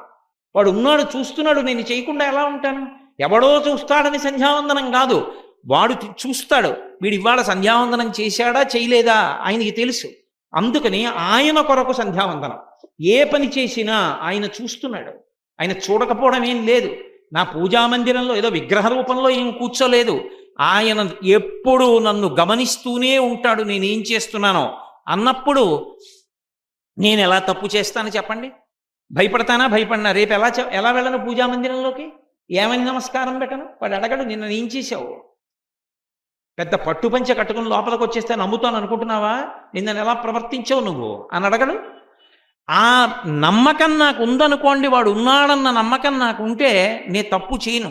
అందుకే శాస్త్రంలో ఒక మాట చెప్పారు, ఎప్పుడైనా పొరపాటున చిన్నవాళ్ళని దెబ్బలాడితే చిన్నవాళ్ళని క్షమించండి అనకూడదు. వాళ్ళ తప్పేం లేదు, దెబ్బలాడేశానని తెలిసింది అనుకోండి, ఏ తప్పు లేకుండా నా కొడుకుని దెబ్బలాడాను అనుకోండి, ఆ తర్వాత వాడు ఏ తప్పు చేయలేదని తెలిసింది అనుకోండి, కొడుకు దగ్గరికి వెళ్ళి సారీ నాన్న, క్షమించు నాన్న అని చేతులు పట్టుకోకూడదు. భగవన్మందిరంలోకి వెళ్ళి క్షమార్పణ చెప్పాలి. ఈశ్వర చిన్నవాడు, వాడు ఏ తప్పు చేయకుండా నేను దెబ్బలాడాను, తప్పు నాది, నన్ను మన్నించండి అని చెప్పాలి. పిల్లల దగ్గరికి వెళ్ళి మీరు సారీలు క్షమార్పణలు మొదలెట్టారనుకోండి, వాడికి ఏం అలవాటు అవుతుంది? ప్రతిదానికి నాన్నగారండి సే సారీ అంటాడు. ఏమవుతుంది వ్యవస్థ? కుటుంబం పోతే సమాజం పోతుంది, సమాజం పోతే దేశం పోతుంది. ఎక్కడ ఎప్పుడు ఎక్కడ ఎలా ప్రవర్తించాలో అలా ప్రవర్తించడం శాస్త్రం నేర్పింది. నువ్వు భగవంతుడు ఉన్నాడని నమ్మితే భగవంతుడు చెప్పిన శాస్త్రం ప్రకారం బ్రతకడం నీకు అలవాటు. అలా అలవాటు కానంతసేపు నా అంతవాణ్ణి నేను, పరమ అహంకారం ఒకటి బయలుదేరిపోతుంది. అహంకారం ప్రబలిందనుకోండి, అయిందానికి కాందానికి ఇలా చూపిస్తాడు. నేను అంటుంటాడు ఇలా చూపించి. దేనికి అంటే, నేను అందగాణ్ణి, నేను పండితుణ్ణి, నేను కవిని, నేను అధికారిని, నేను ఐశ్వర్యవంతుణ్ణి, నేను గాయకుణ్ణి, నేను చిత్రలేఖకుణ్ణి, రకరకాలైనటువంటి అహంకారములన్నీ చెప్పి ఇలా అంటాడు. ఇలా ఇలా అన్న ఈ శరీరం నిజానికి ఎవరిది? ఇలా అంటున్నావు కదా అన్నింటికి, ఇలా అన్న ఈ శరీరం ఎవరిది? ఒకానొక నాడు తండ్రికి కామోద్రేకం కలిగితే ఆయన తల్లితో కలిసినప్పుడు ఆయన యొక్క తేజస్సు స్ఖలనమైతే తల్లిలో ప్రవేశించింది. ఆయన యొక్క వీర్యమునకు తల్లి యొక్క శోణితము కలిసింది. తండ్రి యొక్క తేజస్సుదా ఈ శరీరం? తండ్రిదా? శోణితంతో కలిపింది కాబట్టి తల్లిదా?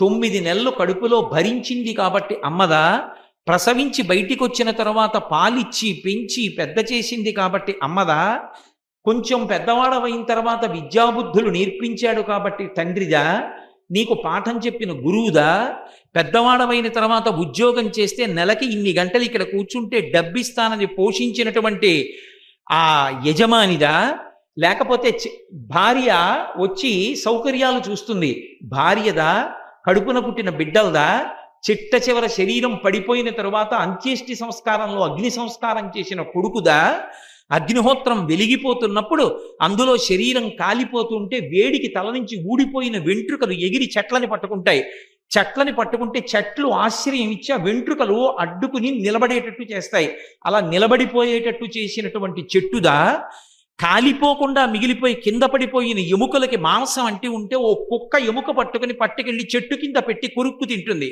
కుక్క పట్టుకెళ్ళింది కాబట్టి ఎముక కుక్కదా, ఎవరిది శరీరం? దేనికన్ని మాటలు ఇలా చూపించి మాట్లాడతావు?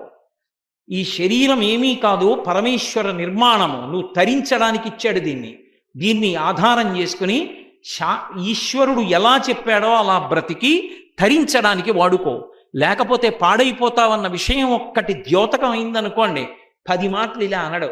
అయ్యా నేనెంతటి వాడినండి, ఈశ్వరానుగ్రహం అందువల్ల నడిచిందంటాడు. అంతేగాని అయిందానికి కాందానికి ఇలా చూపించి అహంకృతితో ప్రవర్తించడు. దీనికి కారణం ఎక్కడుంటుంది? భక్తో భక్తి గుణావృతే. ఇది శంకర భగవత్పాదుల ప్రతిపాదన. మనసు సంస్కారమును ఇవ్వాలి. మనసుకుండే లక్షణం ఏమిటంటే ఇంద్రియముల మీద ఆధారపడుతుంది. దానికి కిటికీలు ఇంద్రియాలు, అది కిటికీల్లోంచి చూస్తుంటుంది బయటికి. కంటిని ఒక ఆధారం చేసుకుంటుంది, చెవిని ఒక ఆధారం చేసుకుంటుంది, ముక్కు ఒక ఆధారం చేస్తుంది, నాలుక ఒక ఆధారం చేస్తుంది, చర్మం ఒక ఆధారం చేస్తుంది. వీటితో ఎప్పుడూ సుఖాలు కోరుతుంది. సంస్కారము అన్న మాటకు అర్థం ఏమిటంటే లోపలికి వెళ్ళేటటువంటి పదార్థాలు ఏవి ఉన్నాయో వాటినన్నిటినీ కూడా సంస్కారవంతమైన వాటిని మాత్రమే లోపలికి వెళ్ళేటట్లుగా అనుమతించారనుకోండి. ఈ లోపల ఉండేటటువంటి మనసు కల్మషభూయిష్టము కాదు.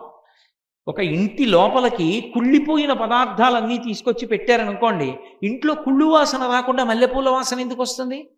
ఇంటి లోపలికి అన్ని మల్లెపూల దండలు పంపించి దండలు కట్టారనుకోండి, ఇంట్లో మల్లెపూల వాసన రాకుండా కుళ్ళు వాసన ఎందుకు వస్తుంది? కుక్కల శవాలు ఎక్కడున్నాయో చూసుకుని 4 తెచ్చి ఇంట్లో పడేసుకున్నాడు అనుకోండి, ఆ ఇంట్లో దుర్గంధం కాకుండా ఇంకోటి ఎందుకు వస్తుంది? అసలు ముందు సంస్కారం అనేటటువంటిది ఎక్కడ ఏర్పడుతుందంటే ఈ కన్నాలలోంచి లోపలికి నువ్వేం పంపిస్తావు, ఇది సంస్కారమునకు ఆధారం. మనసు శుద్ధి దేని వలన ఉంటుంది అంటే వీటి గుండా లోపలికి ఏం వెడుతోంది. ఈ కంటితో నేను ఎప్పుడూ ఏదో రామాయణం, భాగవతం, భగవద్గీత, భగవత్ సంబంధమైన విశేషాలు, పెద్దలు చెప్పినటువంటి మాటలు, మహాత్ముల యొక్క మూర్తులు ఇవి చూస్తున్నాను అనుకోండి, లోపలికి వెడుతున్నవి మంచి విశేషాలు కనుక మనసు పవిత్రమై ఉంటుంది. అలాగే చెవి గుండా లోపలికి వెళ్ళే విషయాలు ఎప్పుడు ఏవో మంచి విషయాలు వింటున్నాను అనుకోండి, మంచి విషయాలు విన్నప్పుడు మనసుకి మంచి సంస్కారం కలుగుతుంది. ఇప్పుడు మీరు విన్నారు, సంస్కారం ఒకటి ఏర్పడుతుంది. అరే మనం అహంకరించకూడదురా. దేనికి అహంకరించడం? ఈశ్వరుడిచ్చిన విభూతి. నేను ఇవాళ ఉపన్యాసం చెప్పానంటే నా గొప్ప జ్ఞాపక శక్తి ఆయన ఇచ్చింది, వాక్య నిర్మాణ ప్రజ్ఞ ఆయన ఇచ్చింది. ఆయన ఆ రెండూ ఇవ్వకుండా నాకు డొక్కలో నిప్పెట్టేటట్టు చేశాడనుకోండి, ఏం చెప్పను ఉపన్యాసం? నేను చెప్పలేను. ఆయన అనుగ్రహం వల్ల ఈ శరీరం మాట్లాడుతోంది. దేనికి నేనే అహంకరించాలి? నేను మాట్లాడితే ఈ మైకు మాట్లాడినట్టు, నాలోంచి ఈశ్వరుడు మాట్లాడితే ఈ శరీరం మాట్లాడుతోంది. ఈ మైకుకు పూలదండ వేశారా? నాకేశారు. నిజానికి నాకా పూలదండ నాలోంచి మాట్లాడుతున్న పరమేశ్వరుడికి. ఆఖరణ గౌరవం వారికి, ఈశ్వర మీరు పలికించి నన్ను తరింపచేశారు కాబట్టి ఇలాగే నా శరీరాన్ని వాడుకుని మీరు నన్ను ధన్యుణ్ణి చెయ్యండి, నా శరీరాన్ని ఎప్పుడూ మీ యొక్క సేవకి దూరం చేయకండి అనో నమస్కారం చేసి వెళ్ళిపోయాను అనుకోండి. ఇప్పుడు పాత్రత, లోపలికి మీరేవి పంపిస్తారు దాన్ని బట్టి సంస్కారం ఉంటుంది. లోకంలో అందరూ బాగుండాలి, పిల్లలందరూ బాగుండాలి, ఎక్కడా ఏ నేరాలు జరగకూడదు. కళ్ళలోంచి లోపలికి వెళ్ళేవి, చెవులలోంచి వెళ్ళేవి, ముక్కులోంచి వెళ్ళేవి, నోట్లోంచి వెళ్ళేవి ఒక్కటి పరిశుద్ధి ఉన్నవి కావు. ఎలా మంచి మనసులు తయారవుతాయి లోకంలో? ప్రజలు బాగుండాలని కోరుకున్నప్పుడు ప్రజల మనసులలోకి వెళ్ళే విషయాలు కూడా మంచివిగా ఉండేటట్టు నువ్వు చూడగలిగావా? అది చూస్తే ప్రజలు బాగుంటారు. నువ్వు బాగుండాలనుకున్నావు, నీ ఇంద్రియాల గుండా లోపలికి వెళ్ళేవి మంచిగా ఉండేటట్టు నువ్వు చూడగలిగావా? నేను మంచిగా ఉండాలండి అంటే ఉండలేడెవడు. చూడకూడనివన్నీ చూస్తుంటే మనసు ఉద్వేగాన్ని పొందకుండా ఎందుకుంటుంది? ఖచ్చితంగా ఉద్వేగాన్ని పొందుతుంది.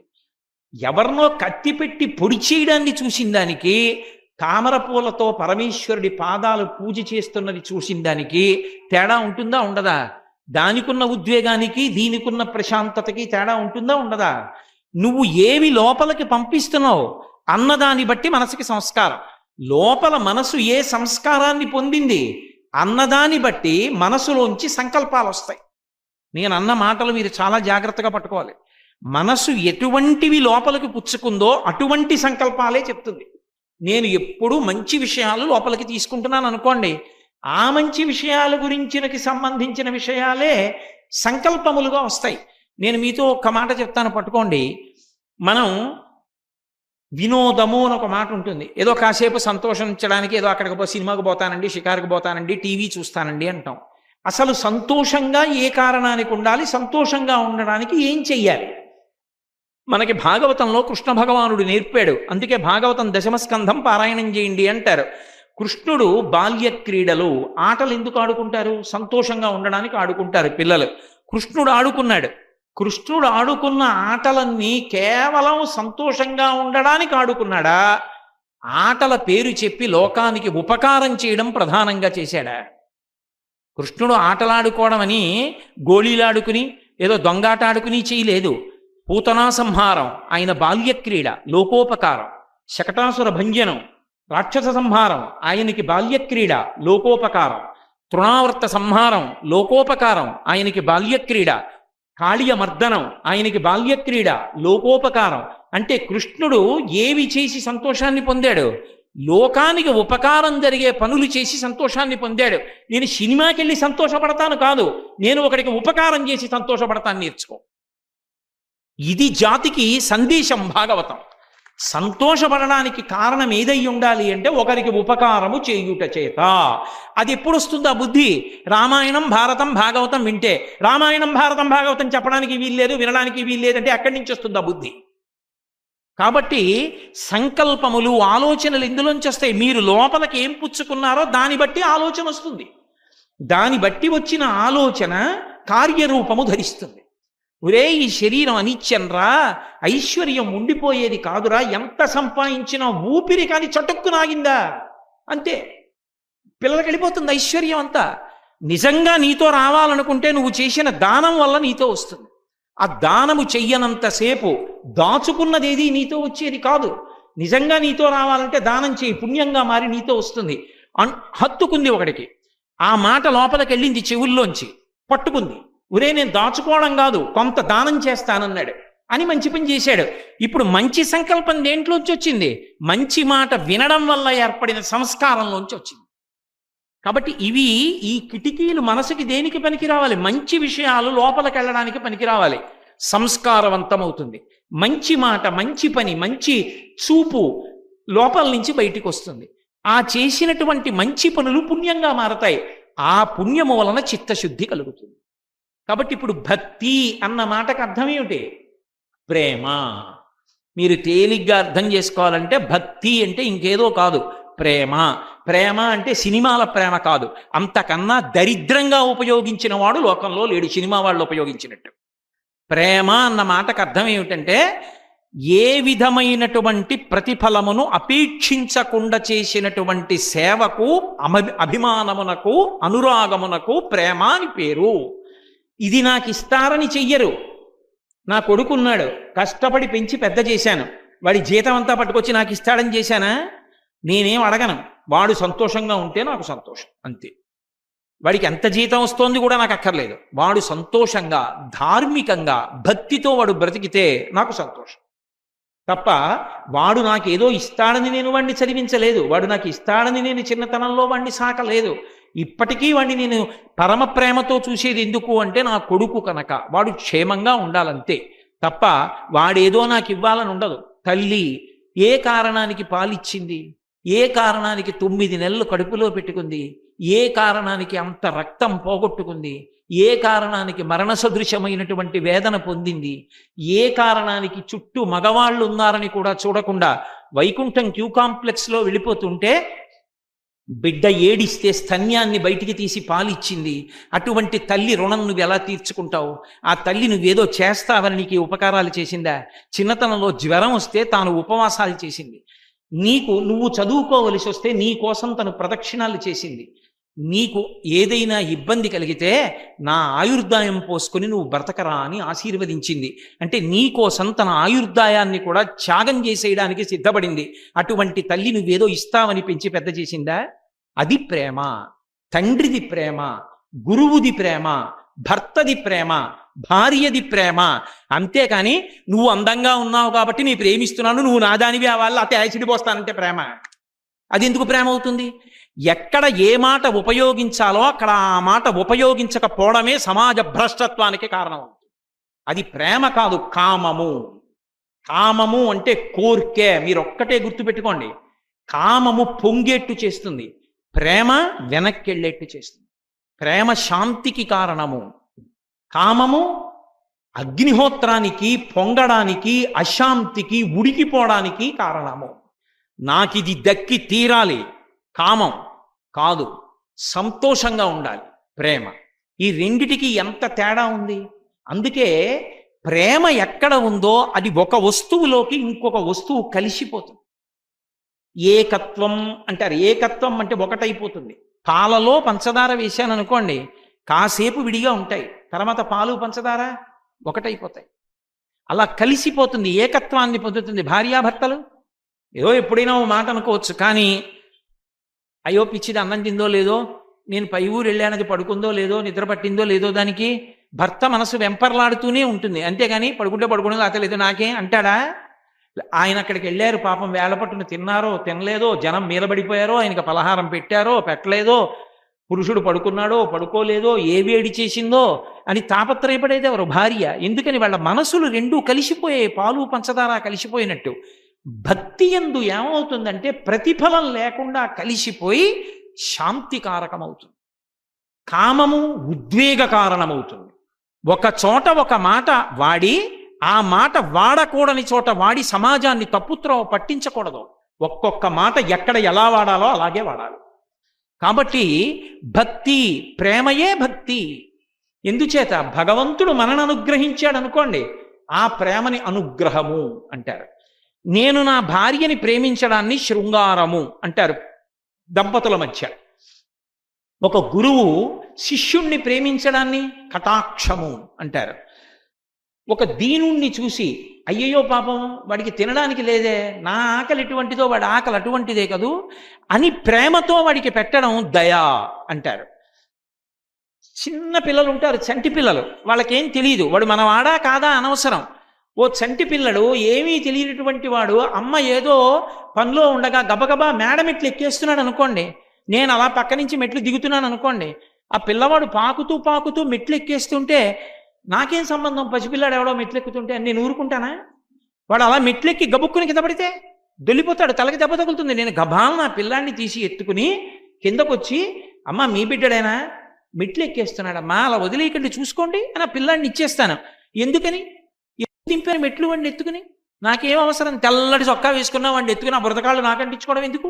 అంటే కేవలము కారుణ్యము, వాత్సల్యము అంటారు. వాడికి ఏమి తెలియని వాడు, పసిబిడ్డాడు, అయ్యో వాడికి అపాయం జరుగుతుందేమో, ప్రేమ పొంగింది. అంతేగాని ఇప్పుడు నేను వాడిని ఎత్తుకున్నాను, తీసుకెళ్ళాను, ఎప్పచెప్పాను కాబట్టి రేపు పొద్దున్న నా పిల్లాడి పెద్ద అయిన తర్వాత ఇప్పుడు నా చొక్కా మీద వాడి వేలు మట్టి అంటుకుంది కాబట్టి 5 చొక్కాలు నాకు కుట్టించుగాక అని నేను వాడిని ఎత్తుకుంటానా? ఏ ప్రతిఫలాన్ని అపేక్షించకుండా చేసినటువంటి వాటికన్నిటికీ ప్రేమ అని పేరు. ఆ ప్రేమ భిన్నమైనటువంటి రూపాలతో ఒక్కొక్కరి నుండి ప్రవహించినప్పుడు ఒక్కొక్క పేరు పొందుతూ ఉంటుంది. అందులో మనం భగవంతుని పట్ల చూపించే ప్రేమకి భక్తి అని పేరు. అది ప్రతిఫలాపేక్షతో కాదు. ఆయన నాకు చెయ్యని ఉపకారం ఏమిటి? ఎన్ని ఉపకారాలు చేశాడు అసలు? అసలు ఈ శరీరం ఒకటి ఇచ్చాడు ఆయన. ఈ శరీరం ఒక్కొక్క శరీరం ఇచ్చుంటే నేను ఉపన్యాసం చెప్తానా? మీరు వచ్చి ఇక్కడ కూర్చుంటారా? బయటికి తరివేస్తారు. కాబట్టి అసలు ఈ శరీరం ఇచ్చాడు, ఎంత మహోపకారం చేశాడు. ఇది నేను ఆయన్ని ప్రేమించడానికి కారణం.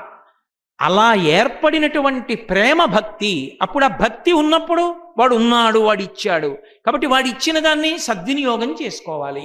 తండ్రి కొడుక్కి జేబులో 100 రూపాయల కాగితం పెట్టి, ఒరే నాన్న ఎప్పుడైనా అవసరం అయితే వాడుకో అన్నాడు. భక్తి అంటే అర్థం, నాన్నగారు 100 రూపాయలు పెట్టింది స్కూలు మానేసి సినిమాకి వెళ్ళమని కాదు. అకాలంగా గభాలన పెద్ద వర్షం వస్తే రిక్షా ఎక్కి ఇంటికి వచ్చేయరా అని ఇచ్చారు నాకు 100 రూపాయలు. పెద్ద వర్షం వస్తే నాన్నగారు ఎవరూ రాలేదండి, 50 రూపాయలు ఇచ్చుకున్నారు వర్షం, అందుకని రిక్షాలో వచ్చాను. తండ్రి సంతోషిస్తాడు, ఏం పర్వాలేదు నాన్న, ఇస్తే ఇచ్చావు, తడిసిపోకుండా వచ్చావు, తడిస్తే నీకు అనారోగ్యం వస్తుంది, పడదు నీకు, మంచి పని చేశావురా అంటాడు. భగవంతుడు ఈ శరీరాన్ని ఇచ్చాడు, ఇచ్చిన దాన్ని భగవంతుడు ఎందుకు ఇచ్చాడో అందుకు వాడు. నోటితో మంచి మాట మాట్లాడు, భగవన్నామం పలుకు, మంచి క్రియ చెయ్యి, భగవద్భక్తితో కూడిన కర్మాచరణం చెయ్యి, ఈశ్వరుడు యొక్క పథంలో ప్రయాణం చెయ్యి, ఆయన వద్దన్న పని చేయకు. అప్పుడు నిషిద్ధ కర్మను భంజించుట, ఏ కర్మ చెయ్యమన్నాడో ఆ విహిత కర్మను చేయుట, దానికి భక్తి అని పేరు. ఇప్పుడు దానితో కట్టు ఆ కలశని. మనం పుణ్యాహవాచనం చేస్తే కలశ తీసుకొచ్చి కలశకి దారాలు కడతాం. మనస్సనబడేటటువంటి కలశానికి భక్తి అనేటటువంటి దారాలు కట్టు. భక్తో భక్తి గుణావృతే ముదమృతాపూర్ణే ప్రసన్నే. అబ్బబ్బబ్బా, శంకర భగవత్పాదులు వేశారంటే మాటలు తక్కెట్లో పెడతారు. ఇక ఆ మాట తీసి ఇంకో మాట కాదు, అక్షరం తీసి అక్షరం పెట్టడం కుదరదు. ఆయన అంటున్నారు, ఆ మనసనబడేటటువంటి కలశకి భక్తి అన్న దారాలు కట్టు. ఇప్పుడు ఆ కలశలో నీళ్లు పొయ్యాలి కదా, ముదమృతాపూర్ణే, నిండా నీళ్లు పోయి. ఏ నీళ్లు పోస్తావు? బయట నీళ్లు తీసుకొచ్చి మనస్సన్న కలశలో ఎలా పోస్తావు? కాదు, ముదము అనబడేటటువంటి నీటితో నింపు. ముదం అంటే సంతోషం. సంతోషం అంటే కుంగిపోకుండా ఉండడం, ఎప్పుడు అబ్బా ఏం కావాలంటే నేను ఉత్సాహంగా ఉండడం. ఉత్సాహంగా ఎప్పుడు ఉంటాడు? నాకేం లేదన్నప్పుడు ఉంటాడు. నాకు ఇది లేదు కదండి అన్నవాడు ఏడుస్తూ ఉంటాడు.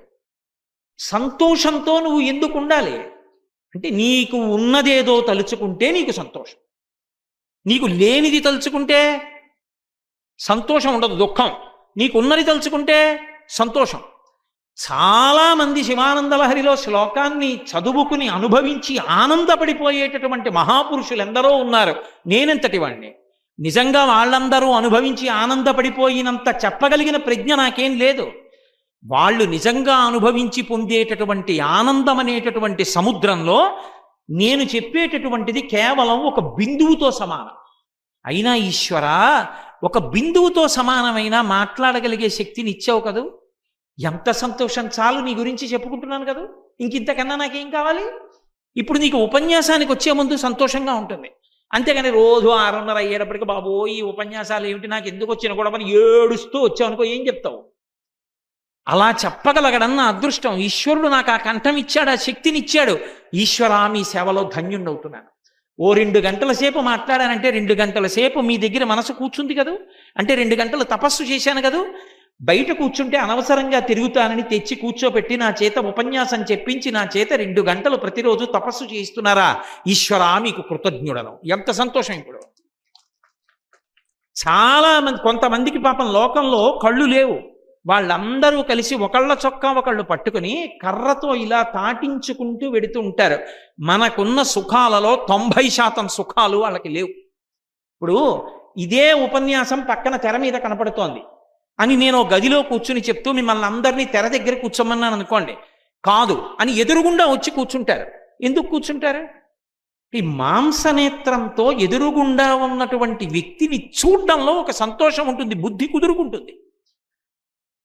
కన్ను ఉండబట్టి కదా చూస్తున్నాం. కళ్ళు లేనివాడు దేవాలయం చూస్తాడా, ధ్వజస్తంభం చూస్తాడా, వెంకటరమణుడి మూర్తి చూస్తాడా, కాళహస్తీశ్వరుడి లింగం చూస్తాడా, పువ్వు చూస్తాడా, పువ్వుకున్న అందం చూస్తాడా, పువ్వు మీద మాలినటువంటి భ్రమరాన్ని చూస్తాడా, ఓ కొండ చూస్తాడా, సెలయేరు చూస్తాడా, క్రూర మృగాన్ని చూస్తాడా, కుందేలు చూస్తాడా, నెమలి విప్పిన పురిని చూస్తాడా?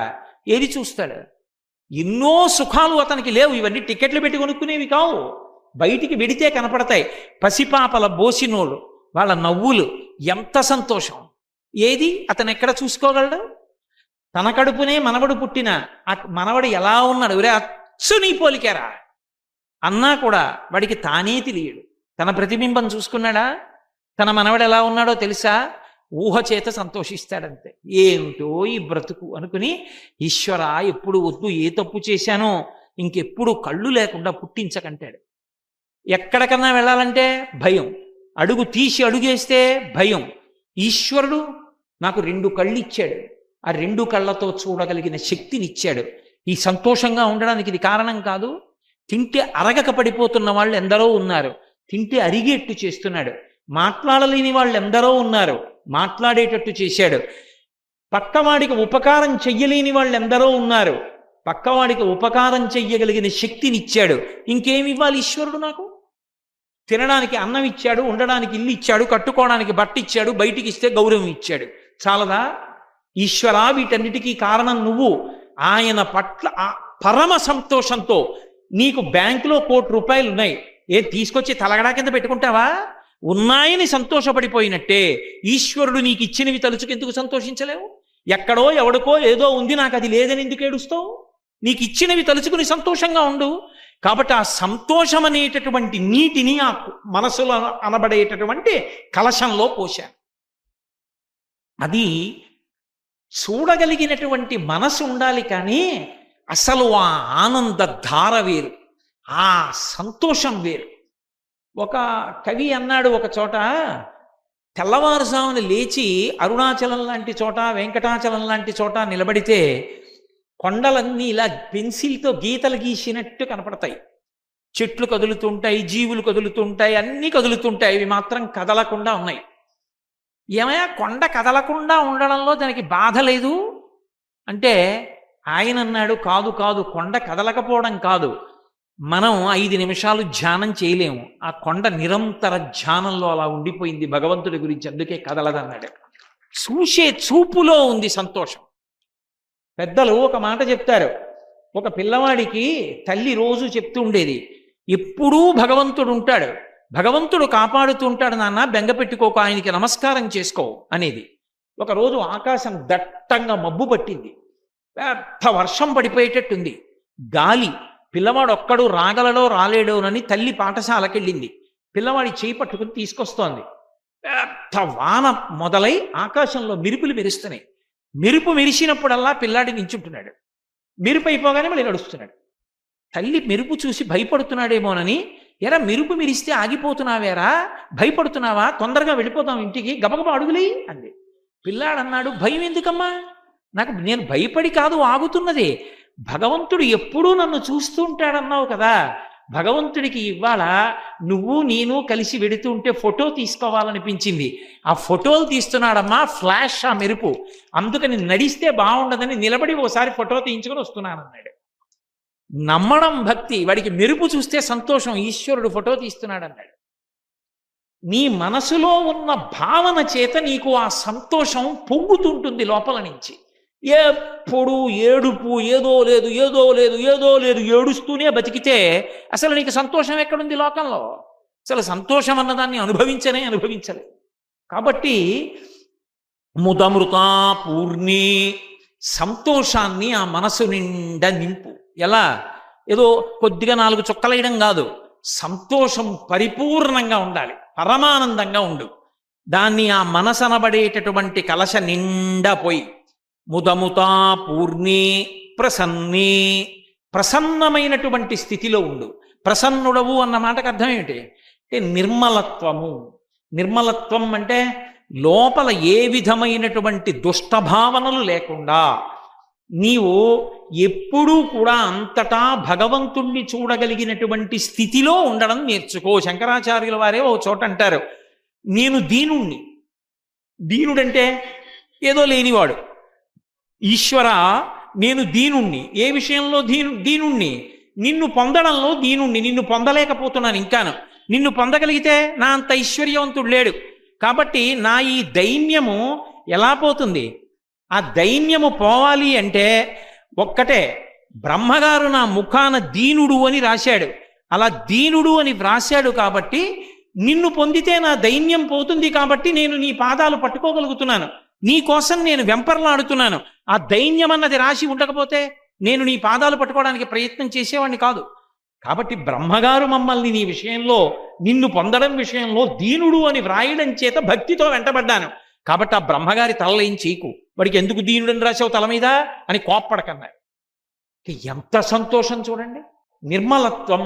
నిర్మలత్వం అంటే అవతల వారి యొక్క చేష్టితమును భరించగలిగి ఉండుట. కోప్పడతాడు ఆయన కోప్పడకపోవడం ఏమి ఉండదు. ఎందుకు కోప్పడతాడో తెలుసా? కోపం ఒక సాధనము. దేనికి సాధనము? అవ్యవస్థను దిద్దుటకు. సమయం సందర్భం రెండు ఉంటాయి, దేశము కాలము. ఒక కాలమునందు చెయ్యకూడని పని చెయ్యకూడదు. నేను ఆ కిందకొచ్చినప్పుడు చెయ్యవలసిన పని వేదిక మీద కూర్చున్న తర్వాత చేయకూడదు. దేశము, ఒక చోట ఉన్నప్పుడు చెయ్యవలసిన పని ఇంకొక చోట ఉన్నప్పుడు చేయకూడదు. ఈ దేశకాలములు తెలియకుండా ప్రవర్తిస్తున్నారనుకోండి, అప్పుడు కోపం చూపించాలి. చూపిస్తే వెంటనే చక్కబడుతుంది. మర్యాదగా మాట్లాడి చెప్పే ప్రయత్నం చేశారనుకోండి, సమయం తీసుకుంటుంది. కోపంగా ఒక్క చూపు చూశారనుకోండి, వ్యవస్థ చక్కబడుతుంది. కాబట్టి ఆయన కోప్పడతారు. పెద్దలు కూడా ఎందుకు కోప్పడతారు? దేశకాలముల యందు సక్రమంగా ప్రవర్తించడం చేత కాని వాళ్ళని దిద్దడానికి కోప్పడతారు. అంతేగాని కోపం వాళ్ళ స్వభావమై కోప్పడరు. నిర్మలత్వం అన్న మాటకు అర్థం ఏమిటో తెలుసా? వహించి సహించి అభ్యున్నతిని అనుగ్రహించుట. ఎంతో ఓర్పు పడతారు. ఆ ఓర్పు పట్టడం వల్ల లోకం నిలబడుతుంటుంది. మీకు నేను ఒక ఉదాహరణ చెప్పాలంటే, గంగానది ప్రవహించి వెళ్ళిపోతుంటుంది. గంగానది ప్రవహించి వెళ్ళిపోతుంటే ఒక ధూర్తుడు మూత్ర విసర్జన చేస్తాడు. గంగ కోప్పడదు. వాడు మారుగాక, వాడికి తెలియదు గంగలో మూత్ర విసర్జన ఏంటి. వాడు బాగుండాలి, ఎప్పటికైనా వాడికి గంగ గౌరవం ఏమిటో తెలిసి రావాలి, వెళ్ళిపోతుంది. ఒకడు మల విసర్జన చేసి తన శరీరావయవాలు శుద్ధి చేసుకోవడానికి వాడుకుంటాడు. గంగ బెంగ పెట్టుకోదు, వెళ్ళిపోతుంది. ఒక చోట ముళ్ళ చెట్టు తన యొక్క ముళ్ళ కంపలు వంగి ఆ కొమ్మలతో వీపు గీరుతుంది గంగది. గంగ బాధపడదు, వెళ్ళిపోతుంది. ఒక చోట కంచికామకోటి పీఠాధిపత్యం వహించిన మహాపురుషులు చంద్రశేఖరేంద్ర సరస్వతి మహాస్వామి వంటి వారు స్నానం చేయడానికి దిగి సత్యదండాన్ని అందులో ముంచుతారు. మహాస్వామి వారు వచ్చి అందులో దిగి స్నానం చేసి సత్యదండాన్ని ముంచారని ఆ నది ఏం పొంగిపోయి అక్కడ ఆగిపోదు. పొంగుయందు కుంగుయందు ఒక్కలాగే ఉండి సహించి వహించి భరించి లోకోపకారం చేసుకుంటూ వెళ్ళిపోతుంది.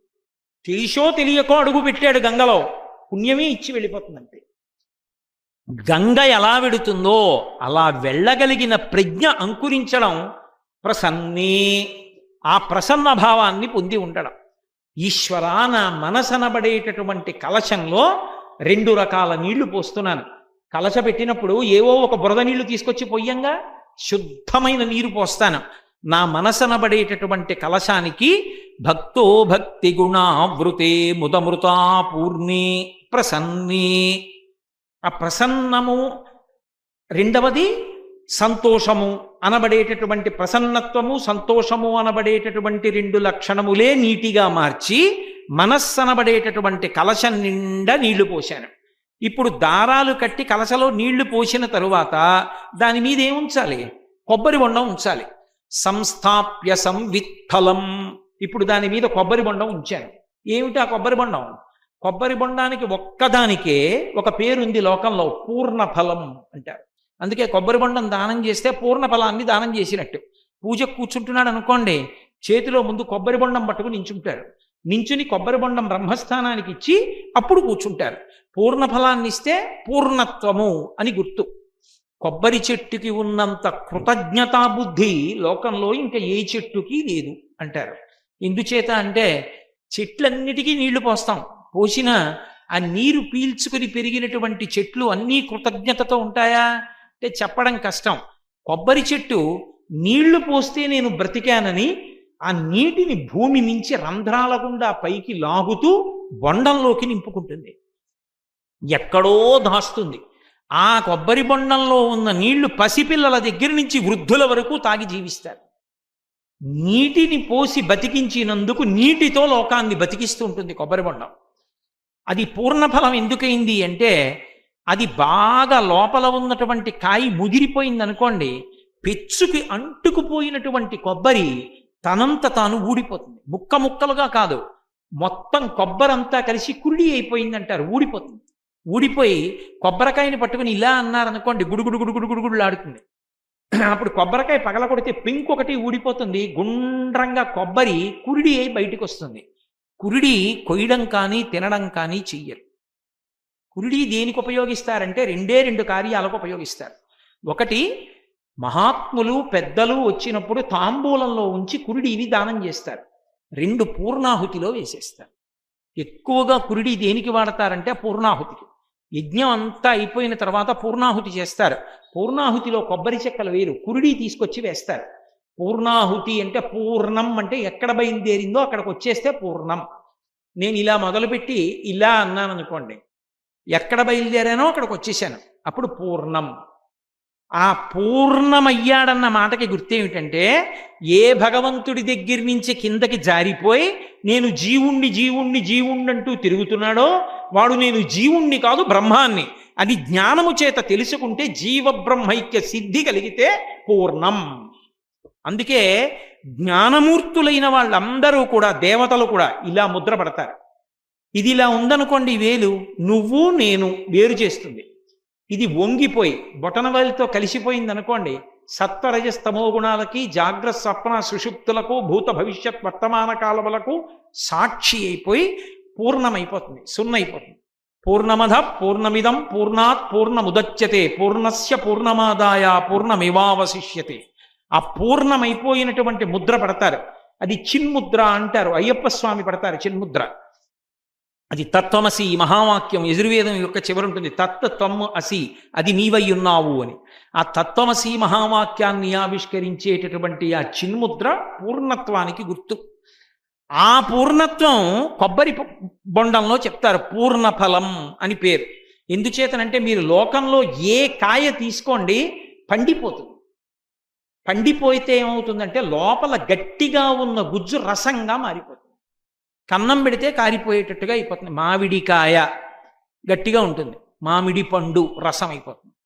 కొబ్బరికాయ, కొబ్బరి కురిడి రసం అయిపోదు, పెంకు నుంచి విడిపోతుంది. అంటే స్థూల శరీరం నుండి సూక్ష్మ శరీరం, కారణ శరీరం, మహాకారణ శరీరం, నేను బ్రహ్మము అని తెలుసుకుని జీవబ్రహ్మైక్య సిద్ధికి కళ్యాణం అని పిలుస్తారు. ఆ కళ్యాణాన్ని పొందుతుంది. అందుకు ఈశ్వరుడికి కళ్యాణాలు చేస్తారు. అవి వివాహాలు కావు, కళ్యాణాలు అవి. పార్వతీ కళ్యాణం, పద్మావతీ కళ్యాణం, సీతా కళ్యాణం, రుక్మిణీ కళ్యాణం అని కళ్యాణం ఎప్పుడు ఆడదాని వైపు నుంచి చెప్తారు. అంతేగాని శివ కళ్యాణం, రామ కళ్యాణం, కృష్ణ కళ్యాణం అనరు. జీవుడు బ్రహ్మముతో కలిసిపోతాడు, జీవ బ్రహ్మైక్య సిద్ధి, దాన్ని కళ్యాణం అంటారు. ఈ కళ్యాణం బ్రతుక్కి ఎప్పుడు అంటే ఆ పూర్ణత్వం పొందినప్పుడు.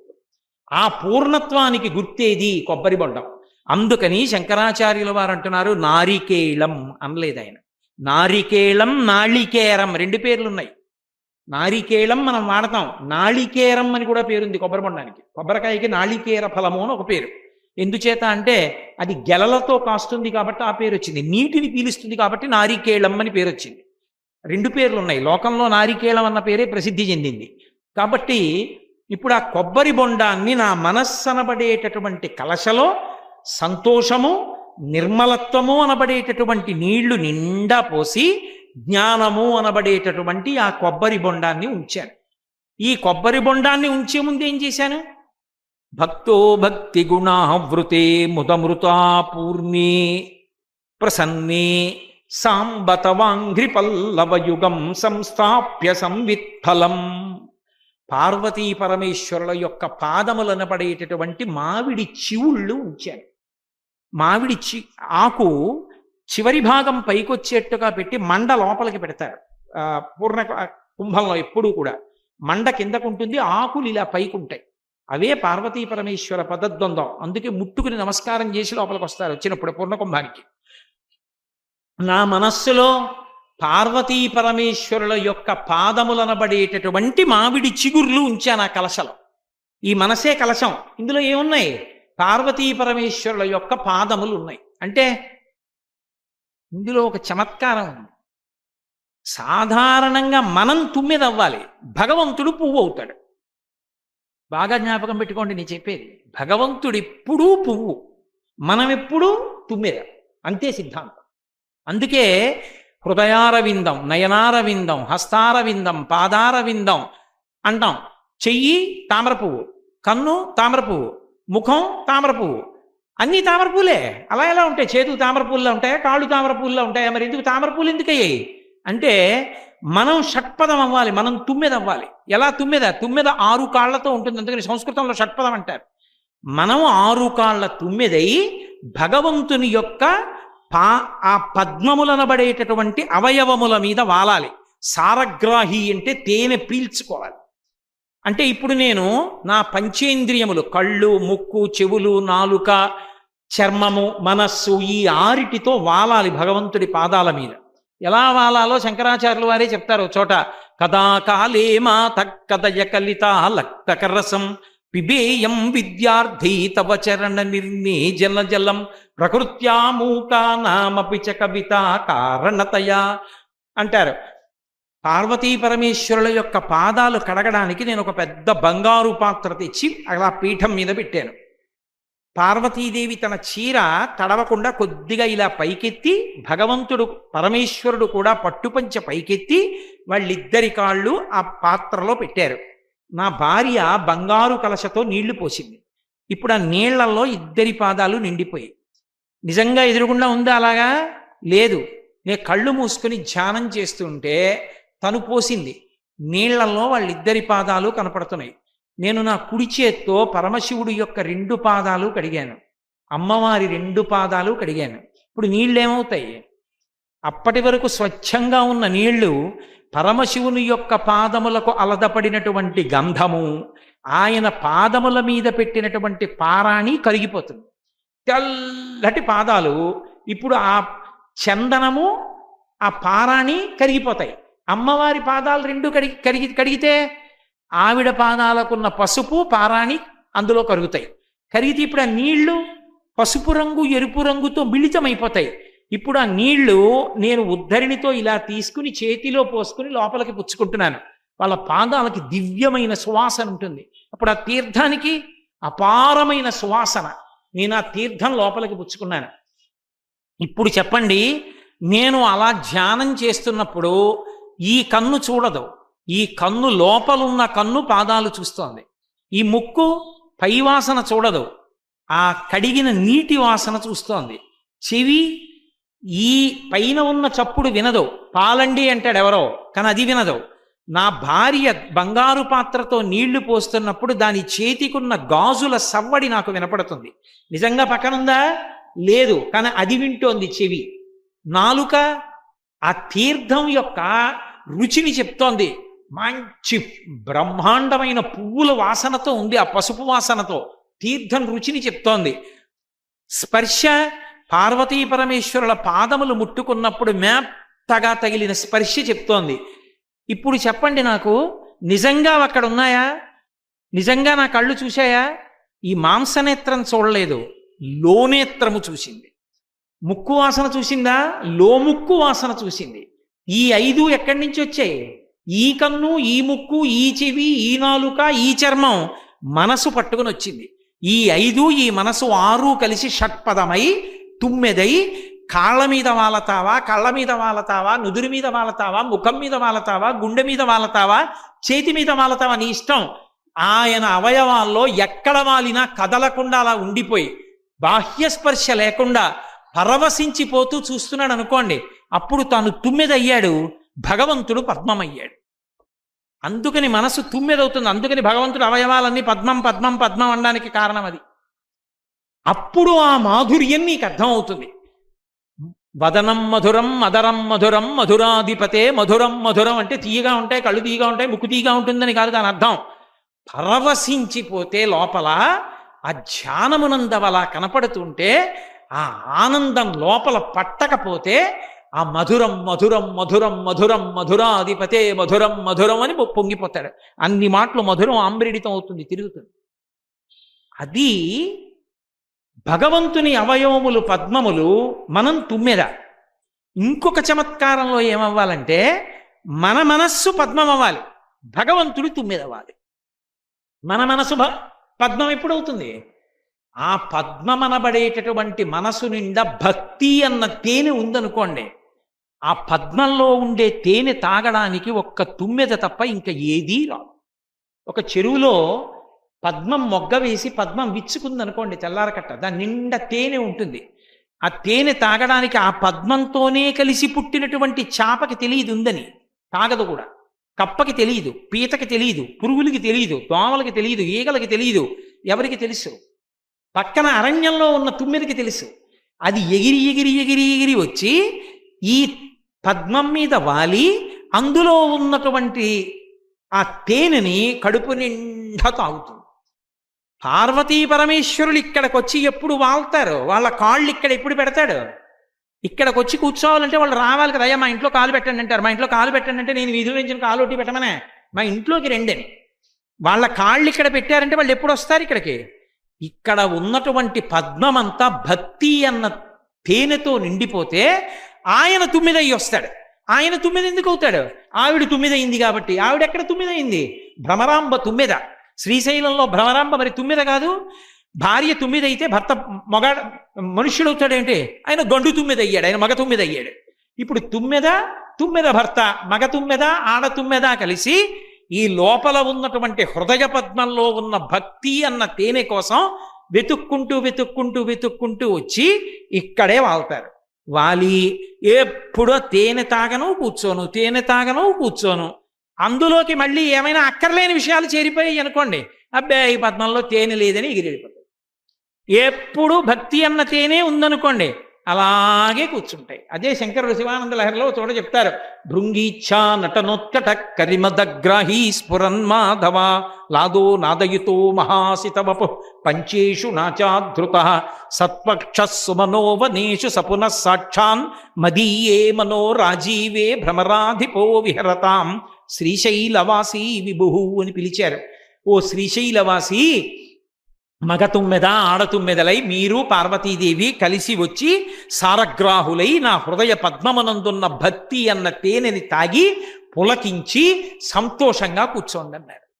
కాబట్టి ఇక్కడ పార్వతీ పరమేశ్వరుల యొక్క పాద ద్వంద్వమనబడేటటువంటి మామిడి చివుర్లు ఎప్పుడుంటాయి? ఆ మామిడి చివుర్లు ఉన్నాయి అంటే భక్తి అన్న తాటితో మనసుని కట్టి లోపల సంతోషము నిర్మలత్వము అన్న నీటితో నింపి పార్వతీ పరమేశ్వరుల పాదద్వంద్వమనబడేటటువంటి మావిడాకులు పెడితే, అవి కూడా ఏమిటి ముదిరిపోయిన మావిడాకులు కాదు. శంకర భగవత్పాదులు ఒక మాట వాడారు అంటే దానికి అర్థం ఉంటుంది, దానికి ఒక దూరదృష్టి ఉంటుంది, అద్భుతం ఉంటుంది అందులో. ఆయన ఏమన్నారు? మామూలుగా మావిడాకులు పెడుతున్నానని లేదు, సాంబ తవాంఘ్రి పల్లవ యుగం అన్నారు. పల్లవ యుగం అంటే చిగురుటాకులు.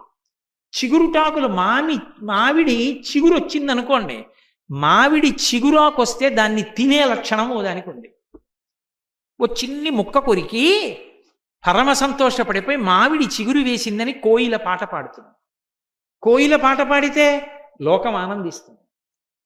చాలా ఉక్కపోసేసి చెమట పట్టేసేటటువంటి వసంత ఋతువులో 3 అత్యంత ఆహ్లాదకరములు. ఒకటి మల్లె పువ్వు, రెండోది మావి చిగురు, మూడోది కోయిల పాట, ఇంకొక మాట చెప్పాలంటే మామిడి పండు. అన్నిటికన్నా గొప్పది చైత్రమాసంలో రాముడు, వైశాఖ మాసంలో శంకర భగవత్పాదుడు పుట్టడం. అందుకని వసంత ఋతువు అంత గొప్పది. కాబట్టి శంకరులు ఒక మాట అన్నారంటే చాలా జాగ్రత్తగా అంటారు. ఆయన సాంబ తవాంఘ్రి పల్లవ యుగం, సాంబ అని పిలిచారు. సాంబ అంటే ఒక్క శివుడు కాడు, సా అంబ, అమ్మవారితో కలిసి రావాలి. పార్వతీ పరమేశ్వరులు ఇద్దరి యొక్క పాదములు ఇక్కడ చిగుళ్ళలా ఉండాలి. ఇప్పుడు ఈ చిగుళ్ళు చూడగానే పాట ఎవరు పాడతారు? కోయిల పాడుతుంది. ఏ కోయిల పాడుతోంది? ఆ కోయిల పాడితే లోకమంతా సంతోషిస్తుంది. కాకెరిస్తే సంతోషించరు, పిచ్చుకలరిస్తే సంతోషించరు, కోయిల పాడితే సంతోషిస్తారు. కోయిల 365 రోజులు పాడదు, ఒక్క వసంత ఋతువులోనే పాడుతుంది. ఒక్క వసంత ఋతువులో పాడినా కోయిల పాట కోయిల పాటే. ఎక్కడ ఎవరు బాగా పాడినా కోయిల్లా పాడారంటారు. అటువంటి కోయిల కూస్తోంది. ఆ చిగుర్లు చూసేదా కోయిల?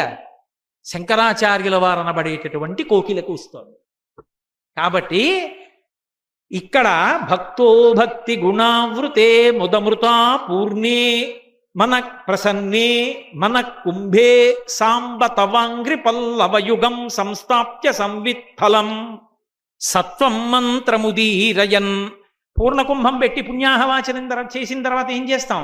ఆ నీళ్లు లోపల నుంచి తీసి చల్లుతారు అందరి మీద. వేద సమృద్ధిరస్తు, పుష్టిరస్తు, తుష్టిరస్తు, శాంతిరస్తు, అవిఘ్నమస్తు, పుత్రపౌత్రాభివరస్తు, వృద్ధిరస్తు, అనిష్ట నిరసనమస్తు, ధనధాన్య సమృద్ధిరస్తు, శాంతిరస్తు అంటూ అందరి మీద జల్లి ఇల్లంతా చల్లుతారు. అలా నేను నా ఇంట్లో చల్లుకుంటున్నాను ఆ నీళ్లు. ఏది నా ఇల్లు? నిజ శరీరాగార శుద్ధిం వహన్. ఇది నా ఇల్లు. అసలు నిజానికి నేను ఏదో కాకినాడలో భాస్కర్ నగర్లో ఉన్నానంటాను. అసలు నిజానికి నా ఇల్లేది ఇది. ఈ ఇంట్లో నేను ఎంతకాలం ఉంటానో అంతకాలమే నేనున్నానంటారు. ఆ ఇంట్లో ఉన్నంతకాలం కాదు, ఈ ఇంట్లో ఉన్నంతకాలమే నేనున్నట్టు. ఈ ఇంట్లోంచి బయటికెడితే పోయినట్టు. అందుకే రమణ మహర్షి మాట చెప్తుండేవారు, అందరివి అద్దె కొంపలే అన్నారు ఆయన. ఎవరిది సొంత కొంప? అందరూ కొంప మార్చేవారే. అద్దె కొంప అంటే ఏమిటి? ఈ కొంప వదిలేస్తాడు, ఇంకో కొంపలోకి పోతాడు. ఇక్కడ చిల్లు పడిందండి అంటాడు. అబ్బాయి యజమాని బాగు చేయించలేదండి కాబట్టి ఈ ఇల్లు వదిలేస్తున్నాను, ఇంకో ఇంట్లోకి పోతాను. జరాభూయిష్టం అయిపోయింది, ముడతలు పడిపోయింది, వృద్ధాప్యం వచ్చేసింది, వినపడదు, కనపడదు, ఏమి అరగదు, మలమూత్రాలు విసర్జించలేడు, దీన్ని వదిలిపెట్టేస్తాడు. అద్దె కొంప వదిలిపెట్టి ఇంకో కొంపలోకి పోతాడు, ఇంకో శరీరంలోకి పోతాడు. కాబట్టి అన్ని అద్దె కొంపలే, సొంత కొంపలు ఎక్కడున్నాయన్నారు రమణ మహర్షి. అలా ఇది శరీరం. ఈ శరీరమే ఇల్లు. ఈ ఇంటిని శుద్ధి చేసుకోవాలి. దీని నిండా ఎప్పుడూ పనికిమాలిన ఆలోచనలు, పనికిమాలినతనం కాదు. ఈ శరీరము ఎప్పుడూ శుద్ధి పొంది ఉంటే, ఇందులోంచి మంచి ఆలోచనలు వస్తే, ఇది దేనికి పనికి రావాలి? శుద్ధమైన ఇల్లు దేనికి పనికొస్తోంది? పెళ్లి చేయడానికి పనికొస్తోంది. పెళ్లి చేసే ముందు కదా పుణ్యాహవాచనం చేశారు. ఇక్కడ కూడా పుణ్యాహవాచనం ఎప్పుడూ చేస్తూ ఉంటాను. ఎందుకు? ఎప్పుడూ పెళ్ళుంది. ఇవాళ పెళ్ళయింది, రేపు పెళ్ళవుతుంది, ఎల్లుండి పెళ్ళవుతుంది. ఇది ఎంతకాలం ఉంటుందో అంతకాలం రోజు లోపల కళ్యాణం ఉంటుంది. కళ్యాణం అంటే కళ్యం సుఖం అనయతి ప్రపయతీతివా కళ్యాణం. ఏది సుఖాన్ని ఇస్తుందో అది కళ్యాణం. సుఖం అన్న మాటకు అర్థం ఏదో మంచి మధుర పదార్థం తినడం కాదు. అక్కడ మొదలుపెట్టి మోక్షం వరకు సుఖం, మోక్ష సుఖం అనుభవించాడంటారు. అందుకే కామకోటి అంటారు. కామకోటి అంటే ఏ కోరికకైనా హద్దు ఆ పార్వతీ పరమేశ్వరులే తీర్చగలరు తప్ప అన్యులెవ్వరూ ఆ కోరికలు తీర్చగలిగినటువంటి సమర్థులు కారు. అందుకే కామకోటి అంటారు. కామకోటి కామాక్షి, ఆవిడ ఏమైనా ఇవ్వగలదు. ఎందుకని? కా అంటే బ్రహ్మశక్తి సరస్వతీదేవి కుడి కంట్లో ఉంటుంది, మా విష్ణుశక్తి లక్ష్మీదేవి ఈ కంట్లో ఉంటుంది. నీకు సరస్వతీ కటాక్షం కావాలా, లక్ష్మీ కటాక్షం కావాలా, చిరాయుర్దాయం కావాలా, మోక్షం కావాలా, ఏది కావాలన్నా ఆవిడ చూపులతో ఇచ్చేస్తుంది. అందుకే కామకోటి కామాక్షి. అటువంటి తల్లి ఎలా ఇవ్వగలదో అలా పరమశివుడు ఇవ్వగలడు. ఎందుకు ఇప్పుడు పుణ్యాహవాచనం చేస్తున్నాను? రోజు పొద్దున్నే పుణ్యాహవాచనం చేసేస్తుండాలి లోపల. ఎందుకు అంటే కళ్యాణం ఉంది, పెళ్ళి ఇంట్లో. ఇంట్లో పెళ్ళంటే ఏదో మా ఇంట్లో పెళ్ళి 2 మాటలు అయింది. నా పెళ్లి పక్కన పెట్టండి, మా నాన్నగారు మా అమ్మగారి సంగతి కాదు, వాళ్ళు కాదు ఇల్లు అంతా పుణ్యాహవాచనం చేసుకోవడం అదిని. నేను అయ్య బాబోయ్ మా ఇంట్లో పెళ్ళి అని శ్రద్ధ తీసుకుని చేసింది ఎప్పుడు? నా కొడుకు పెళ్ళి, నా కూతురు పెళ్ళి. అవి నా జీవితం మొత్తం మీద 2 మాటలు జరిగాయి. కానీ ఈ ఇంట్లో పెళ్ళి రోజు జరుగుతుంది, ప్రతిరోజు ఉంటుంది కళ్యాణం. భద్రాచలంలో సీతారామ కళ్యాణం ప్రతిరోజు ఎలా ఉంటుందో, వెంకటాచలంలో పద్మావతి కళ్యాణం ప్రతిరోజు ఎలా ఉంటుందో, లేకపోతే శ్రీశైలంలో ఆ తల్లి భ్రమరాంబ కళ్యాణం ప్రతిరోజు ఎలా ఉంటుందో, అలాగే ఇక్కడ కూడా ప్రతిరోజు కళ్యాణం ఉంటుంది. ప్రతిరోజు జరుగుతుంది కళ్యాణం ఈ ఇంట్లో. అందుకని ప్రతిరోజు పుణ్యాహవాచనం చేస్తాను. ఎందుకంటే మీరు ఇల్లు శుద్ధంగా ఉండద్దు. ఏమిటి ఆ కళ్యాణం అంటే శంకరులు అంటున్నారు, సత్వం మంత్ర ముదీరయన్ నిజ శరీరాగార శుద్ధిం వహన్. బాబా ఏమి మాటలో ఎక్కడి నుంచి పడిపోతాయో శంకరులకి. సత్వం మంత్రముదీరయన్, పుణ్యాహవాచనం చేసేవాడు మామిడి మంటతో నీళ్లు పట్టుకుని మంత్రం చెప్తూ చల్లాలి. ఈ లోపల కూడా చల్లుతూ ఉంటాను. ఏం పట్టుకు చల్లుతుంటానో తెలుసా? ఈ మనస్సన్న కలశలో ఉన్న నీటిని భగవన్నామములను జపిస్తూ ఎప్పుడు పుణ్యాహవాచనం చేస్తాను.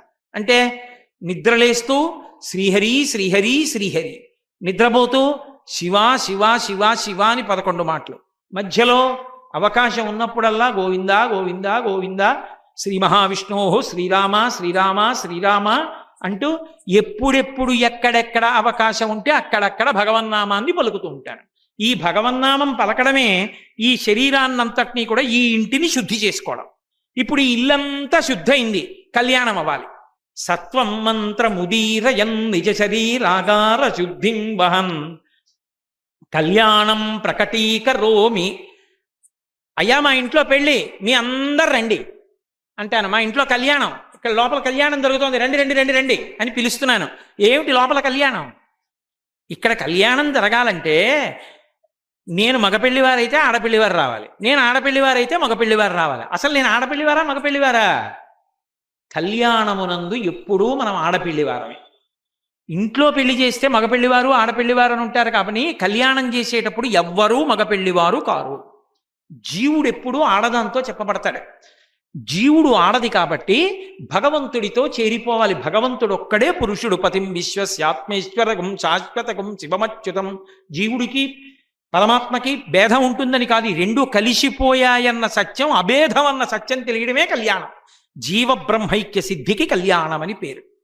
కాబట్టి ఇప్పుడు మా ఇంట్లో పెళ్ళుంది, రండి రండి రండి రండి అని పిలుస్తున్నాను. ఎవరు రావాలి ఆ పెళ్ళికి? ఇక్కడ ఉన్నది ఎవరు? నా బుద్ధి అన్న ఆడపిల్ల, నా బుద్ధి అన్న నా కూతురిని పుచ్చుకోవడానికి ఎవరు రావాలి? పార్వతీ పరమేశ్వరులు రావాలి. సాధారణంగా పిల్లనిస్తే పెళ్ళి కాని వాడికి ఇస్తాం. ఇక్కడ నా శంకరాచార్యులు వారు చోట చెప్పుకున్నారు, నా బుద్ధి అన్న కన్యనిస్తానన్నారు. బుద్ధి అన్న నా కూతుర్ని ఎవరికి ఇస్తాను? పార్వతీ పరమేశ్వరులు ఇద్దరికీ ఇచ్చేస్తాను. మరి అదేంటి పెళ్ళైన వాడికి ఆడపిల్లనివ్వడం ఏమిటి అంటే, భార్యగా కూర్చోవడానికి కాదు, వాళ్ళిద్దరి పాదాలు పట్టుకుని సేవించడానికి, వాళ్ళలో కలిసిపోవడానికి, జీవబ్రహ్మైక్య సిద్ధికి. పుణ్యాహవాచనం అంటే చేస్తాను కానీ పెళ్లివారు రావద్దు. ఇన్ని చేసినా వాళ్ళు రాకపోతే కళ్యాణం ఎక్కడి నుంచి జరుగుతుంది? అందుకని పుణ్యాహం ప్రకటీకరోమి రుచిరం కళ్యాణమాపాదయం. నేను పుణ్యాహవాచనం చేశాను శంకరా అని నేను పెద్దగా పిలుస్తున్నాను. అంటే ఇప్పుడు ఎవరు రావాలి? పెళ్లివారు రావాలి. పార్వతీ పరమేశ్వరులు ఇద్దరు వచ్చి ఇక్కడ కూర్చోవాలి. కూర్చుని పిల్లని పుచ్చుకోవాలి.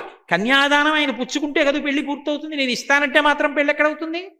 కాబట్టి మా అమ్మాయిని కన్యాదానం పుచ్చుకొని కళ్యాణం అవ్వాలి. ఇప్పుడు పార్వతీ పరమేశ్వరులు ఇద్దరు లోపల కూర్చుని నా బుద్ధి అన్న కన్యని, నా కూతుర్ని పుచ్చుకుంటే కళ్యాణం పూర్తయిపోయింది. జీవబ్రహ్మైక్య సిద్ధి. కాబట్టి వెంకటాచలంలో ప్రతిరోజు మధ్యాహ్నం పద్మావతి కళ్యాణం జరిగినట్టే ఇక్కడ కూడా రోజు కళ్యాణం ఉంటుంది, రోజు కళ్యాణం జరుగుతుంది.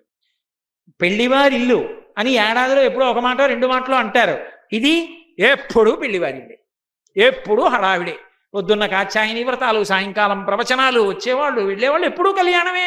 కళ్యాణం కాంతి ఎప్పుడు అంటే అలా కళ్యాణం కావడానికి కావలసిన యోగ్యతా సిద్ధికి బయట కాదురా పుణ్యాహవాచనం, ఇక్కడ చేసుకోవడం నేర్చుకో. బయట కుంభం పెట్టావు, ఇంటి మీద చల్లావు, మీ మీద చల్లావు, నీ వాళ్ళ మీద చల్లావు, బాగుంది. కానీ అసలు నీళ్ళనబడేటటువంటి నీ శరీరాన్ని శుద్ధి చేసుకోవడానికి లోపల పూర్ణ కుంభాన్ని ఎలా పెట్టాలో శంకర భగవత్పాదులు మనకి నేర్పారు. అప్పుడు జీవబ్రహ్మైక్య సిద్ధి కళ్యాణం అవుతుంది. ఆ కళ్యాణం అయితే మన ఇంట్లో పెళ్ళయిందనుకోండి, ఆడపిల్లని వెళ్ళి రామ్మ అనం. ఆడపిల్లని ఆశీర్వచనం చేయకూడదు. అలాగా పెళ్ళైన పిల్ల పుట్టింట్లో ఉందనుకోండి, ఏదో గురువుగారు వెళ్ళారు, గురువుగారు నమస్కారం అండి, ఇవాళే బయలుదేరుతున్నాను అత్తవారింటికి, మా ఇంటికి అంటుంది. మా ఇంటికి ఇవాళ బయలుదేరుతున్నాను. చాలా కాలానికి వచ్చావమ్మా, 5 ఏళ్ళయింది నువ్వు వచ్చి, వెళ్ళిరా తల్లి అనకూడదు. పెళ్ళైపోయి వెళ్ళిపోతున్న పిల్లకి ఎప్పుడు ఆశీర్వచనం చేసినా ఒకటే, వెళ్ళిపో అమ్మా. అది అక్కడే పండిపోతుంది అమ్మాయి. కాబట్టి వెళ్ళు అనాలి తప్ప వెళ్ళి రా అనక్కర్లేదు. ఏదో పుణ్యకార్యం ఉంటే మళ్ళీ వస్తుంది ఒకసారి. అక్కడే ప్రధానం, అక్కడే ఉండాలి. ఆమె అక్కడ ఉండి భర్తకి శాంతి స్థానం కావాలి. అసలు అది విడిచిపెట్టడం ఒక్క క్షణం కూడా ఆమెకి ఇష్టం కాకూడదు. కాబట్టి పిల్ల వెళ్ళిపోతుంది కాబట్టి వివాహంలో పిల్ల వెళ్ళిపోవడమే ప్రధానమవుతుంది. అలాగే ఆశీర్వచనం కాదు. అందుకే కాదు కొంచెం దిగులు. ఎప్పుడో ఒక్కసారి పెళ్లివారిల్లు పిల్ల వెళ్ళడం. ఇక్కడ రోజు బుద్ధిని ఈశ్వరుడికి ఇచ్చేస్తుంటాం. ఎందుకని ఎప్పుడు గాడి తెప్పిపోతుందో ఇవ్వకపోతే. రోజు ఈశ్వరా నువ్వు పుచ్చేసుకో. దీనికోసం పుణ్యాహవాచనం చేసుకుంటున్నాను. కాబట్టి భక్తో భక్తి గుణావృతే ముదమృతా పూర్ణే ప్రసన్నే మన కుంభే సాంబతవాంగ్రి పల్లవయుగం సంస్థాప్య సంవిత్ఫలం సత్వం మంత్రముదీరయన్ నిజ శరీరాగార శుద్ధిం వహన్ కళ్యాణం ప్రకటీకరోమి రుచిరం పుణ్యాహం ప్రకటీకరోమి రుచిరం కళ్యాణమావాహయన్ ఆపాదయన్. ఈశ్వర కళ్యాణము జరుగుగాక. ఎప్పటికైనా నా జీవితం అలా ముగిసిపోవాలి తప్ప మళ్ళీ పుట్టి మళ్ళీ చచ్చి మళ్ళీ పుట్టి మళ్ళీ చచ్చి పునరపి జననం పునరపి మరణం పునరపి జనని జఠరే చైనం ఇహ సంసారే బహుదుస్తారే కృపయాపారే పాహిమురారే. ఎప్పుడో ఓసారి ఇంట్లో పుణ్యాహవాచనం చేయడం, ఇంట్లో నీళ్లు చల్లుకోవడం, మళ్ళీ తెల్లారు లేచిన దగ్గర నుంచి పనికిమాలిన ఛానల్స్ అన్నీ పెట్టి అక్కర్లేనివి వింటూ ఉండడం, పనికిమాలినవి చూస్తూ ఉండడం, అక్కర్లేనివి మాట్లాడుతూ ఉండడం, ఇంట్లో వాతావరణం పాడు చేసుకోవడం కాదు. ప్రతిరోజు పుణ్యాహవాచనం అంటే ఆ ఇల్లు శుద్ధిగా ఉండాలి. రోజు శుభకార్యం జరగాలని కోరుకున్న యజమానైతే చేస్తాడు. రోజు శుభకార్యం జరగడం అంటే మాటల ఇంట్లో. ఇక్కడ రోజు శుభకార్యం జరుగుతుంది, కళ్యాణం జరుగుతుంది. అంటే ఇప్పుడు ఈ ఇల్లు ఏమైంది? పార్వతీ పరమేశ్వరుల యొక్క కళ్యాణ వేదిక. ఇక్కడే రోజు కళ్యాణం జరుగుతుంది. అప్పుడు ఇది ఏమవుతుంది? ఈశ్వరుడి యొక్క కళ్యాణ స్థానం ఇది. ఇది చిట్ట చివర ఏమైపోతుంది? ఈశ్వరుడికి చెందినదై ఈశ్వరుడితో మమేకమైపోతుంది. అంటే ఆయనలో కలిసిపోవాలన్న కోరికని శంకరులు మనం ఎలా బతికి ఎలా మంచి పనులు చేస్తూ మనసుని ఎలా సంస్కరించుకొని ఎంత అందంగా జీవన పదంలో నడవాలి అన్న విషయాన్ని మనకి ఉపదేశం చేయడానికి ఆచార్య స్థానంలో కూర్చుని మీరు ఇలా బతకండి అంటే, మేం బతకడం ఏంటి, పెద్ద మీరున్నారేంటి అంటామేమోనని ఆయనకి అలా చెప్పవలసిన అవసరం లేకపోయినా తన మీద పెట్టుకుని నేను పూర్ణకుంభం పెట్టుకుంటున్నాను, నేను పుణ్యాహవాచనం చేసుకుంటున్నాను, నేను కళ్యాణం చేసుకుంటున్నాను, నా ఇల్లు శుద్ధి చేసుకుంటున్నానని శంకర భగవత్పాదులు తన మీద పెట్టుకున్నారు. ఎందుకు పెట్టుకోవడం? నేను నేను నేను అని శ్లోకంలో రచన చేశారనుకోండి, ఆ శ్లోకం నేను చదివాను అనుకోండి, నేను అన్నప్పుడు అది ఎవరికి అన్వయం అవుతుంది? నాకు అన్వయం అవుతుంది. అప్పుడు భగవంతుడు ఎవరికి ఇస్తాడు ఆ ఫలితాన్ని? నాకు ఇస్తాడు. అది శంకరాచార్యులు వారు తన పేరు పెట్టుకు రాసుకున్నారనుకోండి, ఆ శ్లోకం జరిగిన ఫలితం ఎవరికి ఎడుతుంది? శంకర భగవత్పాదులకు ఎడుతుంది. చదువు రానివాడు ఏదో ఆర్థిక సహాయం చేయమని చెప్పి కలెక్టర్ గారికి ఓ విన్నపం రాసుకున్నాడు. విన్నపం రాసుకోవడం రాదు పాపం ఆయనకి. ఎవరో చదువు వచ్చిన ఆయనతో రాయించుకున్నాడు. తను వేలిముద్ర ఒకటే వేశాడు. పట్టా ఎవరికి ఇస్తారు? 3 ఎకరాలు. బాగా రాశాడని రాసిన వాడికి ఎవరు వేలిముద్ర వేశాడో వాళ్ళకి ఇస్తారు. మనకి కనీసం ఎలా ఉండి భగవంతుడా నిత్య కళ్యాణ వేదికగా నా శరీరాన్ని మార్చు, జీవబ్రహ్మైక్య సిద్ధిని కల్పించు, అవగుణములను తొలగించు అని ప్రార్థన చేసి ఇలా ఉండాలన్న తాపత్రయం కూడా కలగక భగవంతునికి దూరంగా జరిగిపోయి జనన మరణ చక్రమునందు తిరిగి తిరిగి సంసార భ్రమణ పరితాపోపశమనమునందు సృష్టించిపోతున్న మనని చూసి జాలి పొందినటువంటి ఆచార్య పురుషులైన శంకర భగవత్పాదులు లోకోద్ధరణ కొరకు జగద్గురువులై నేను అని తన మీద పెట్టుకుని అది చదివిన వాళ్ళందరికీ కూడా పార్వతీ పరమేశ్వరానుగ్రహంగా జీవబ్రహ్మైక్య సిద్ధి కలిగి లోకమంతా శాంతియుతంగా ఉండాలని భక్తితో మొదలుపెట్టి చిట్ట చివరికి జ్ఞానంతో ఎలా పూర్తవ్వాలో అద్భుతమైనటువంటి క్రమాన్ని పూర్ణకుంభం ద్వారా ఆవిష్కరిస్తూ మనకి అందించినటువంటి పరమాద్భుతమైన శ్లోకం. కాబట్టి ఇవాళ నేను మీ అందరికీ ఏమిచ్చినట్టు? మీ అందరికీ తలకొక పూర్ణకుంభాన్ని ఇచ్చాను ఇవాళ. ఇప్పుడు మీరు చేయవలసిందేమిటి? ఆ పూర్ణకుంభంలో నీళ్ళని చల్లుకుంటే చాలు. సత్వం మంత్రముదీరయన్ నిజ శరీరాగార శుద్ధిం వహన్. ఏమిటి చల్లుకోవడం అంటే? ఇంటికి వెళ్ళి ఓసారి ఆ శ్లోకాన్ని మీరు చదువుకోండి, ప్రతిరోజు చదువుకోండి. ఒకనాడు కంఠగతం అయిపోతుంది, వచ్చేస్తుంది ఆ శ్లోకం. మీరు రోజు పొద్దున నిద్ర లేవగానే భగవంతుడి దగ్గర కూర్చుని మొట్టమొదట ఈ శ్లోకం చెప్తే జీవితం అలాగే ఉండేటట్టుగా ఈశ్వరుడు అనుగ్రహిస్తాడు. కాబట్టి రేపటి రోజున పరమశివుని యొక్క అనుగ్రహం అంటే ఎలా ఉంటుంది, అంతటి మహానుభావుడు ఎంత తేలికగా వశుడైపోతాడన్న దాని మీద అసలు అనితర సాధ్యమైన ప్రతిభ ఎవరూ చెప్పలేరు. శంకరాచార్యుల వారు పరమశివుడితోనే మాట్లాడారు తిన్నగా, మధ్యలో ఎవరితోటో కాదు. తిన్నగా పరమశివుణ్ణే ప్రశ్న వేశారు, వేసి శివుడితో మాట్లాడారు. శివుడితో శంకరులు మాట్లాడుతూ ఇచ్చిన శ్లోకం పరమాద్భుతమైనటువంటి శ్లోకం. అందున రేపటి రోజున సోమవారం కనుక, సోమవారం నాటి ప్రదోష వేళ అంటే అత్యద్భుతమైన శివానుగ్రహాన్ని ప్రసరించే వేళ కనుక రేపటి రోజు సాయంకాలం 6:30-7 మధ్యలో ప్రారంభించి వ్యాఖ్యానం చేయడానికి కావలసిన శక్తి నిమ్మని శంకర భగవత్పాదుల్ని పార్వతీ పరమేశ్వరుల్ని ప్రార్థన చేస్తూ మంగళాశాసనపరై మదాచార్య పురోగమై సర్వైశ్చ పూర్వైరాచార్యై సత్కృతాయాస్తు మంగళం.